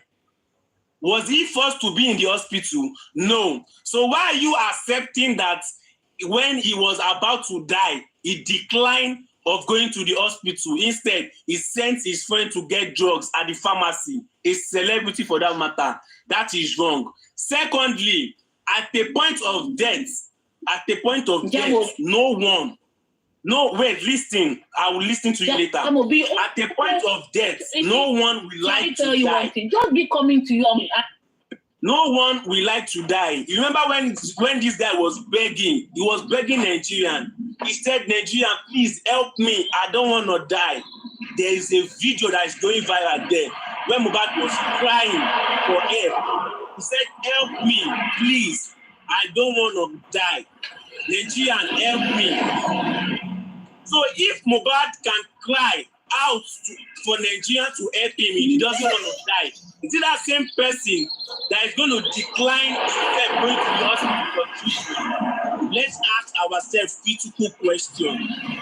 So if Wummi can utter the word and say that Mohbad was the one that declined going to the hospital, definitely you should know there is something fishy. Because she's still the same person Mohbad has accused before they announced that Mohbad has died. Mohbad, the last person Mohbad accused was Wummi before he died. Go and make your research. The last person Mohbad accused before he died was Wummi. And that person said Mohbad declined of going to the hospital. Sorry, you are accepting that he has gotten to the stage of doing you have a noisy place. Can you mute for now? Can you mute? You have a noisy. That's very wrong. The same person that cried and said, I don't want to die, please Nigeria help me, and you are telling me that same person rejected to go to the hospital. That is wrong. Let's ask ourselves question. Okay. This guy is not, his death is not just ordinary death. You are making an example. You said even after Mohbad died, some people died natural death. We know what natural death look like. Natural death does not bring out blood. Natural death does not bring out blood in the house. That you need to start mopping the house with clothes, and clothes will be soaked of blood. That is not natural death. We know what natural death look like. Although Mohbad is not the first person to die, a lot of people have died in the country. But Mohbad's death is a death that we need to talk about. Is a death that we need to know how it come to an existence. Because this guy cried a month or maybe 2 months before his death. He was crying. He was begging. Where were you when Mohbad was begging? You and I, if you would tell me that you are not aware, the video when Mohbad said, if I die, hold Mali and Malian's record, I saw that video then. If Adibin, I'm in the position that I'm in that position that I have this power, I would have go to Mohbad and ask him, Mohbad, what is the problem? definitely he has a lot to say. He definitely, Mohbad has a lot to say. For someone to announce that kind of thing, a celebrity, not just a common person. If it's a common person, we Nigerians will say maybe the person is chasing clouds, or the person is just trying to get people's attention. Please, Jamo, before you go on, position Mr. is Jamo, a celebrity. Before you go on, can I ask you some questions before I that is forget? okay. Mr. A celebrity that is doing fine. Please, He power doesn't tap, need power your tap. money. He's not chasing clouds. He's okay on his own. So for him to utter course, those share the words, video. definitely is under a threat. Hello, Mr. Jamo. Can I ask you some questions? You've made your submissions. I want to go to when you said the statement that Mohbad made before he died, which were, if I die today, hold Sam Larry and Naira Marley responsible and hold Wummi responsible, right? He said you should hold those people responsible. Now, like, at least the trials have not started and all of that.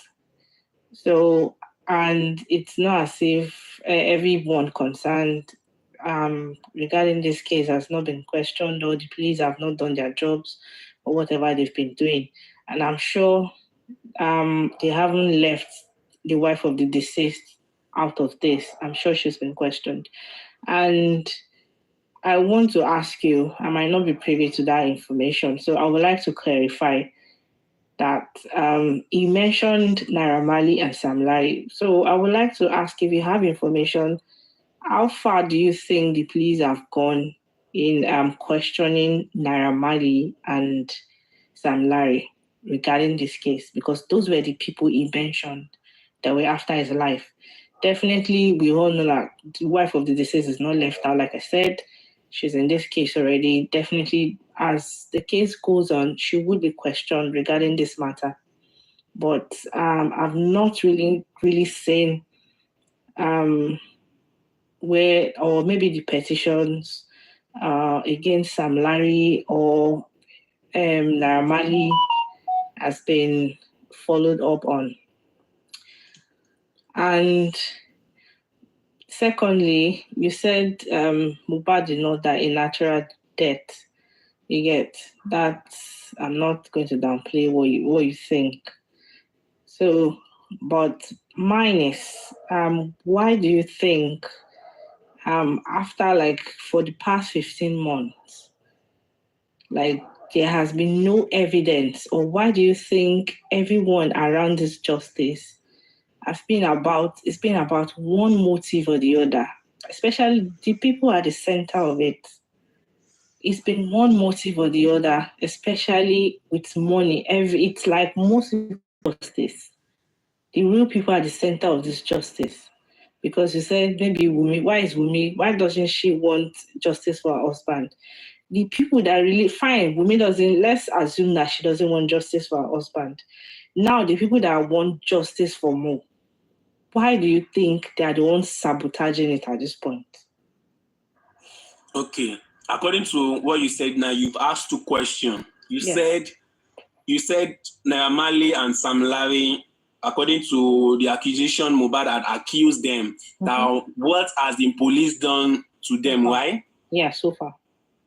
Now, according to Naira Marley and Sam Larry, there was a time they were being, I think they were being called.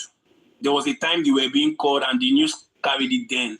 They were asked some questions and according to the accusation, Mohbad accused them. And then when they asked those questions, Mohbad was alive.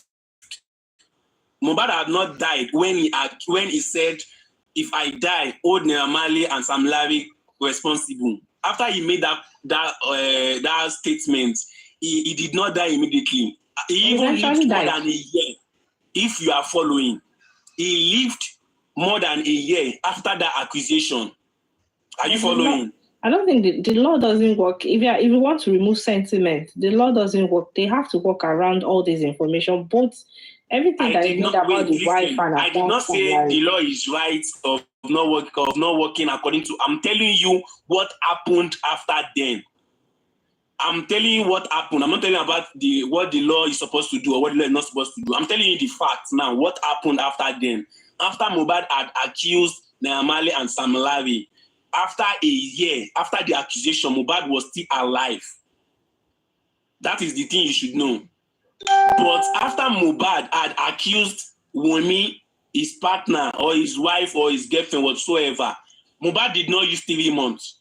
After the accusation of Wummi, he didn't use 3 months. Those are the critical questions you should ask yourself. Those are the things you should know. It's not about knowledge. What about wisdom? Those wisdom and knowledge are just looking alike. They are two different things. Knowledge is what knowledge is what you can achieve. You can achieve knowledge. Everybody can achieve knowledge when you are determined that you want to know this thing. You want to be educated. You can achieve it. That is knowledge. Wisdom is not something you can decide that you want to know. It's a gift. So those two things are different things. Knowledge and wisdom are two different things. So when you think straight, you should know that Mohbad's death is not a natural death at all. Don't even say negligence. Mohbad died out of medical negligence, or Mohbad was into drugs. Those things are bullshit. If Mohbad was into drugs, was it the year he died he started being into drugs? That's the question. That month he died, was it that month he started being into drugs? And when we talk about drugs, is Mohbad the first person to be into drugs? That's the question you should ask yourself. What kind of drugs is Mohbad taking? Where is Mohbad getting his drugs from? At least it is someone, if Mohbad, I'm telling you now, if Mohbad actually is into drugs, definitely it is someone that is giving him drugs, right? And that surely that person that is giving him drugs will surely be giving other people drugs, and him himself will be taking the drugs, because there's no how you will say something and you won't take out of it. There is no how. So that person that has been selling drugs to Mohbad, why have the person not died out of medical sickness or medical negligence? Those are the things you need to ask yourself. Mohbad's death is not just an ordinary death. It's a planned death, and a planned failed death. That is why we are still on it today. Mohbad's death is a planned death and a planned failed death. Did you think the way they have ought to plan to kill Mohbad, if they successfully kill him the way they plan to have killed him, do you think we'll be here talking and fighting for justice? There are a lot of people they've killed smoothly, and no one could even trace where the death has come from. There are a lot. So Mohbad they actually planned it, and the plan failed, and that is why it went unexpectedly. That people had to come in and start asking some critical question. Let's just think about. Let's think critically. As a wife, as a good wife, let me focus on Wummi now. I'm my husband. I love my husband so much, and my husband have announced that he was being threatened by Naira Marley. Then I didn't do anything about it. It never came in any of my social media that my husband has been threatening. Help my husband. That was when my husband is alive. If I have loved my husband, I have never in my life report to any police station when my husband was alive that my husband have not been living fine. He has been living under pressure. He has been threatening. No police station can defend that Wummi, the partner of Mohbad, has once come visit the police station to come and report whatsoever the husband has been going through when he was alive. Is there any clarification on that? No. Does that make her a good wife? Let's start from there. Let's think critically. Now, after Mohbad had died, She posted on her status, they have pied the nigger. Come and take your trophy. It sounded like something you have been expecting. So you know they wanted to pie the nigger, and you did not raise any alarm. No, please tell me who does that. Let's think critically. Not just knowledge. Let's use wisdom. You know that they are coming to kill your husband. For you to say they have pied the nigger, come and take your. That means you know who you are referring to. Come and take your trophy. So before they pied him, when you know he was under threat, what alarm did you raise? What did you do to avoid him being killed as the partner? Let's think. Let's sit down and think. Not because we are educated, but because we want to know. Do you understand? When you talk of education, if you are not being aware of something, there's no how you can know it. Only if you have interest of knowing about it. If someone make a statement now, fallacy, for instance, if they say fallacy, if you've not heard of fallacy before, definitely you won't know the meaning. You need to go and search about it. So this Mohbad case is something you need to go deep inside of you. You will sit down and think deeply if you want to know the truth. It's not just something you will just talk out of, let me just say my own opinion. Don't just say, think. Go back, refresh. Do you understand? Refresh and think. What could have happened? Your husband was killed, and the next thing you posted on your story was they have pied the nigger. Come and take your trophy. Who are those you are referring to? What did you do before they pied the nigger? What alarm did you raise before they pied the nigger? Those are the things you need to ask yourself. It's just like a mother and a child. Your child is being threatened and is coming home breathing hard, running from afar, and you ask him what happened to you.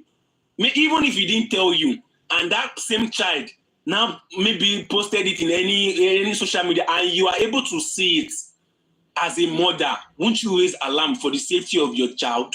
That's what they call mother's love. So if a husband and a wife is living together, definitely there should be love between them. If there's no love between them, definitely one of them can kill each other if there is no love. So if Wummi claims she loved Mohbad, when Mohbad was under pressure, what alarm did she raise? Now let me tell you again, after his death, Wummi know the road to go and meet Falana, right? While he was alive, why didn't she do the same thing to go and meet Falana and have raised alarm the way she has raised alarm? Look at the people and the followers that are following Wummi at this moment in time for justice for Mohbad. Why has she not raised these same followers when Mohbad was alive to have fight, to have avoided the death of her husband, of her beloved husband? Let's ask ourselves a critical question. Wummi has that thinking, that ability to have come, to have gathered people together and make them be at her side, right? To do everything that's going to benefit her, that's going to make her a good person. Now, why has she not done that when Mohbad was alive to have avoided the death that is going to kill Mohbad? Let's ask each other's questions. Let's think and ask questions, not just conclude. You claimed you love your husband at the point of death, and you are coming to tell us that he said he doesn't want to go to the hospital. That same husband that announced on his social media that said, please Nigeria, I don't want to die. Do you know how it feels when you are at the point of death and people around you are not willing to help you? Oh God, I'm feeling how Mohbad will be feeling. Like seriously, that day Mohbad died, before his death, Mohbad will be feeling like, damn, what have I got into? Where am I? So these people don't even love me. So none of them could even fight for me. Nobody is going to know the cause of my death. He's in the midst of his enemy. Even before he died, he has sang a song, Feminist. He's in the midst of them. A minute, an hour, days before his death, Mohbad already knew who is trying to kill him. And the last person he accused was Wummi before he died. Wummi was the last person Mohbad accused before he died. And now you guys want to analyze. Some are siding Wummi, some are siding Baba, some are picking this, some are picking that.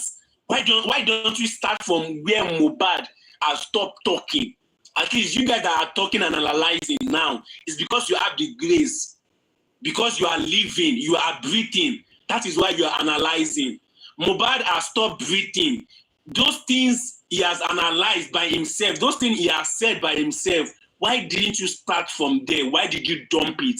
If really you are fighting for justice, if really you want to know what have killed Mohbad, you would have started from what Mohbad has said.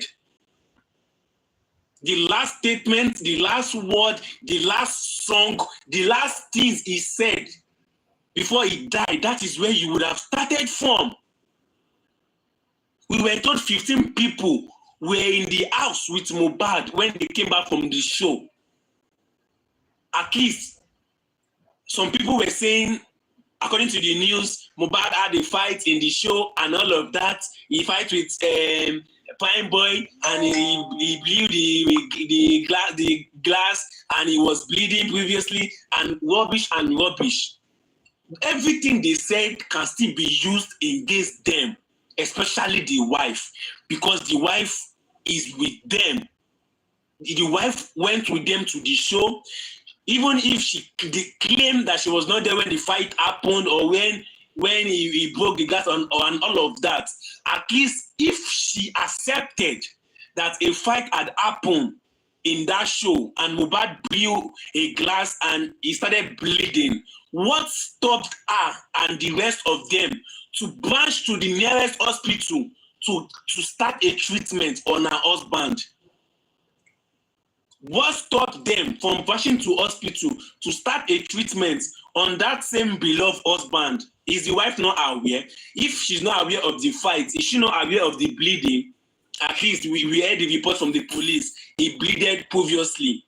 So is she not aware of the bleeding? Why didn't they branch to the hospital? Those are the questions you need to ask yourself. So if she still come outside to say Mohbad didn't bleed, that is why they did not branch to the hospital, fine. Then they now went home all together. Definitely, he went home fine. Nothing was wrong. He was not bleeding and all of that. Now, where did the sickness come from? Someone that went home by himself. Where did that sickness come from and took his life overnight? And blood was all over the house. At least there are witnesses in the house that they said they saw blood. Even if the witnesses later deny, there are pictures, there are evidence, pictures of clothes that was covered with blood in Mohbad's house. Where did that blood come from? Is it from natural? Is it that when someone died natural death, blood will start pouring out of their body? I don't understand. That is another part. Now, another part is him being a celebrity. If they claim he has died a natural death, why didn't they video him? At least people who died accidentally, like unexpectedly, they do video them and say, look at this person, look at him, he became home, and we didn't know what happened to him. He died, he could not stand up, we woke him up, he could not see anything, and we found out that he is no more with us. Why is there no video of Mohbad being dead in the house? Ask yourself this question. Why are there no picture in the house, Mohbad lying down lifeless? Ask this critical question. A celebrity for that matter.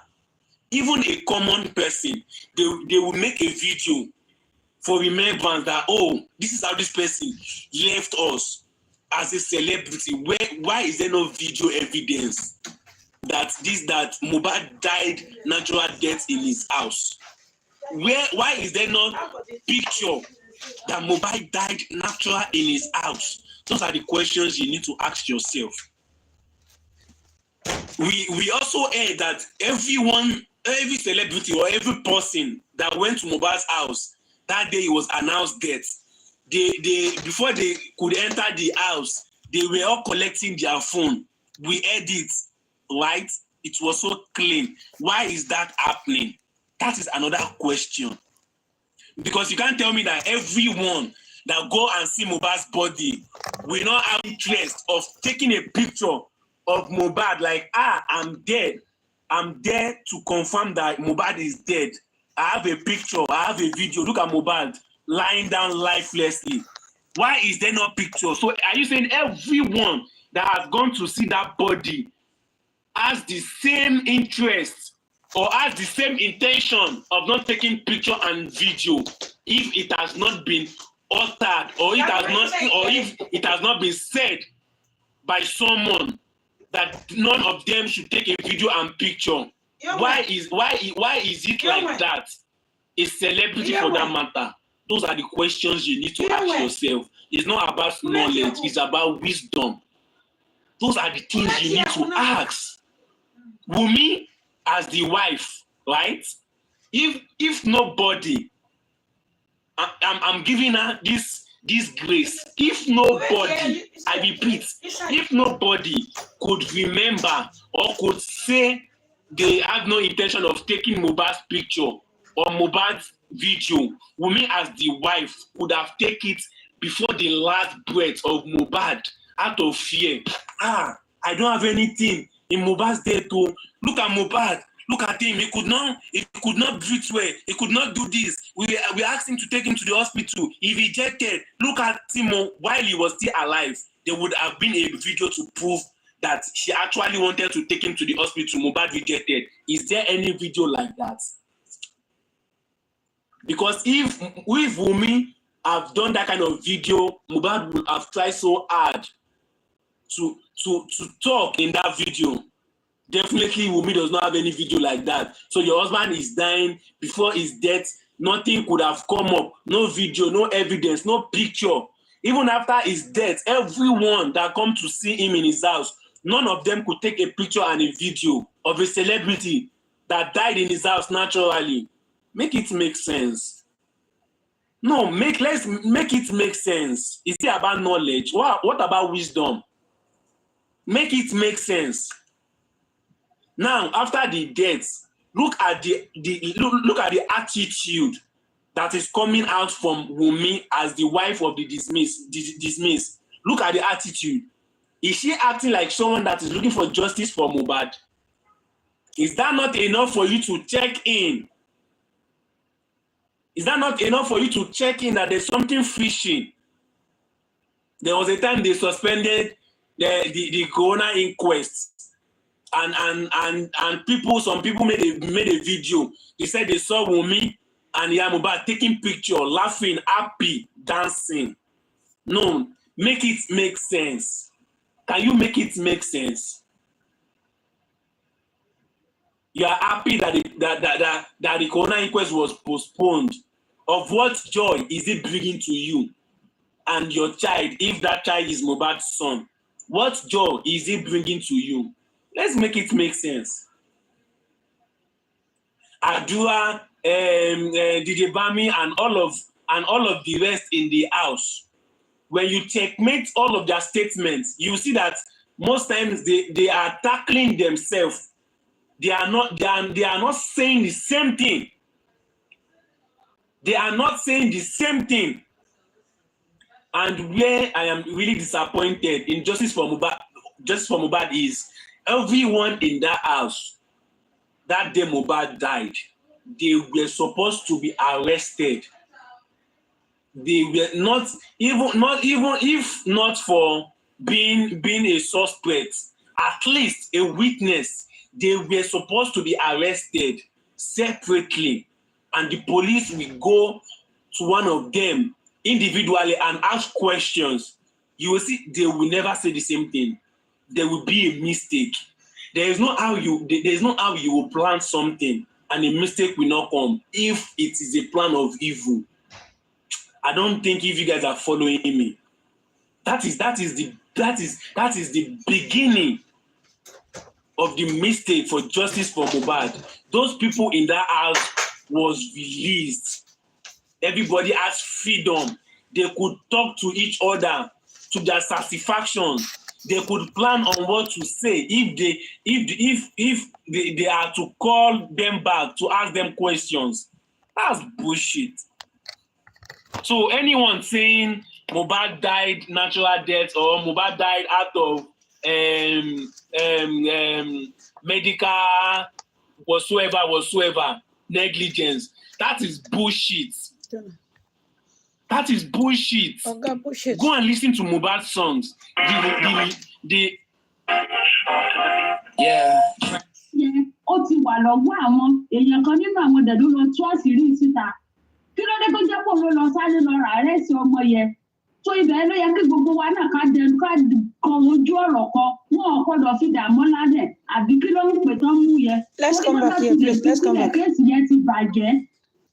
Àní rójú tu ọ̀rọ̀ mọ́. So tó bá ti lè mú yẹn tó ti mọ́lé bóyá oṣù 3 oṣù 4 àwọn ọmọ ọlọ́mọ tí wọ́n sáṣẹ̀ tó ń gbìjà Mohbad tó ń gbìjà bàbá ó sà ní oṣù tàbí bá lò lẹ́wọ̀n ó ní oṣù tí fẹ́ràn ló lẹ́wọ̀n ó ní oṣù tí ó ní ọ̀sẹ̀ tí madara ìkí lórúkọ rẹ̀ tó wà lábùjá tó lò tó ká fi òun náà síbẹ̀ ká mọ́ fa gbùrù lọ tó kàkà bẹ́ẹ̀ kán ṣàjẹ́ sí kóòtù kó mọ kán lọmọ ṣẹjọ́ níbẹ̀ tó bí bàbá ò bá ti wá rí nǹkan kan ṣàtàwọn lọ́ọ̀yà báyìí ajẹ́pọ̀ ganan fún adigbójú bísán kò jẹ́ nǹkan tèmi máa sọ lọ́gbọ́n ọmọdé ti tèmi.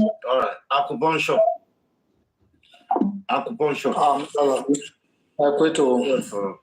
Agree to all the panelists. Mo máa ń fi ẹ̀mí ń bá yín lọ ní ètò. The one thing tẹ́lẹ̀ kọ̀ fẹ́ sọ nípa àkọ́ tó ń sùn lọ́lẹ̀ ń gbé. And now see the reason tó jẹ́ pé ọkàn òun mi fi balẹ̀ pé nothing dey happen. Because ó ń show glaring pé yes, gẹ́gẹ́ bí ọ̀rọ̀ tí ìyá yẹn the last caller sọ pé tó ń bá fa gbùrùgbùrù á fa gbó. Ó mọ̀ pé wọn ò ní fẹ́ jẹ́ kí Adura go down. Wọn ò dẹ̀ ní fẹ́ jẹ́ kí Demola go down. Wọn ò ní fẹ́ jẹ́ most of people tó wà bẹ̀ tó wà connected mọ́ wọn. Wọn ò ní fẹ́ jẹ́ kí go down. This is the reason tó jẹ́ pé ọkàn Wùmí fi balẹ̀ pé nothing will happen. Because wọ́n mọ̀ pé tó bá mú Wùmí lẹ́ni tó ṣẹlẹ̀ tó mú Wùmí máa ka èèyàn. Demola bó ṣe wà yẹn gan tó bá pẹ́ jù ń bẹ̀ ó máa sọ̀rọ̀. Ìgbà tó bá máa fi sọ̀rọ̀ ó máa tabára lé àtabára oko. So àwọn ọ̀dẹ̀ fẹ́ kó rí kíní ẹ̀ happen dáìfẹ́ ni wọ́n fi rí pé wọ́n jáde they are trying to protect it. It is now it go wà glaring pé àwọn ní àwọn tó ń protect yẹn àwọn bọ́n ṣe ń bá ń protect Adura tó ń protect Demola tó ń protect any one of them that means they are also protecting Wunmi. And this now will lead to what will not make someone to get what they did justice. Nǹkan tẹ́mi kọ̀ mọ̀ ń bẹ̀ ni pé instead of pé ká máa drag Yomi ká máa drag Kini ká máa drag by, let's focus and face the next line of action. Pé what's the next thing? Okay, kí la máa ṣe báyìí? Okay, kí la lè ṣe tí Demola máa fi sọ̀rọ̀? Ibi channel tí Yomi lọ is very very correct. Ibẹ̀ gbogbo ni head àwọn ló wà in charge of that case. Then what did they need to do? Àwọn ló máa send signal lọ sọ okay, now bring this person. Then you don't need to just guess when you have not get the reality pé Adura kọ́ ló ń sọ̀rọ̀ Demola ló ń sọ̀rọ̀. Yes, Adura ló ń sọ̀rọ̀. Adura kọ́ ló ń sọ̀rọ̀ Demola ló ń sọ̀rọ̀ because tí confirm lẹ́nu Adura tí confirm lẹ́nu Demola fún Adura ló bá wọn sọ̀rọ̀ kódà kó jẹ́ Demola ló lo àkáǹtì ẹ̀ Adura ló bá wọn sọ̀rọ̀. Let's just be faced with reality. So instead of them coming about tó bá ti lọ́tọ̀ bá ti heart bá ti bàbá bá ti heart tí any one of them ò bá fa that shows pé wọ́n ti compromise wọn ò fẹ́ jẹ́ kí because mo rí ìgbà tẹ́nìkan sọ lórí show lọ́jọ́ kan pé wọ́n bẹ̀rẹ̀ wọn ò fẹ́ jẹ́ kí Mohbad ti kú wọn ò tó fẹ́ jẹ́ kẹ́lòmíì tó go down. Then tí Adura bá lè go down Wunmi ò ní go down because Wunmi wà nílé yẹn Adura wà nílé yẹn Demola wà nílé yẹn so wọ́n dẹ̀ mọ ọkàn tó ṣẹlẹ̀ that is the reason tó ń fi sọ. That is the reason tó ń fi sọ so ọkàn Wunmi balẹ̀ ó mọ̀ pé yes nothing will happen. That's why tó fi ní ẹnu tó tí gbogbo àwọn fans yẹn kì í ṣe gbogbo ohun tó ń ṣe yẹn So in this case now, let's just channel this thing now. Let's come up Baraja. Let's channel this in that way. Let's know what is in Demola's hand. Piloni video and Paulo get completely. Let's focus on it. I could watch 1 minute. Hello, caller. Question. Gbogbo Demola kò ṣe pa Demola ṣé bàbá gan wà òwe. Torí a lot of things bàbá wá ṣe láti interview, a lot of things ni bàbá wà òwe. Ṣé bàbá wà òwe? Nǹkan tó yàn bá wà òwe ṣé yàn máa gbé gbèsè lé lórí ni? Ṣé nǹkan tó yàn bá mọ̀ lè yàn máa gbé gbèsè lé lórí? Kọ́lọ̀ tẹ́mi fẹ́ bèrè nìyẹn ẹ ṣe sọ. Màá mọ̀ bóyá bàbá wà òwe àbí wọn wà òwe máa pé bàbá láìpẹ́. Mr. Latisne bàbá wà òwe bó ṣọ́ ti gbé gbèsè jù bẹ́ẹ̀ lọ. Bàbá ti wà òwe ṣọ́ ti gbé gbèsè. Mr. Latisne inú mi dùn tọ́pìkì jẹ́ ká treat ẹ̀ dáadáa. Àdúrà ló sọ ló test. Ọ̀hún ti dádúrà bá prove ẹ̀ pé òun kọ́. Ní ti tèmi ò àdúrà ni.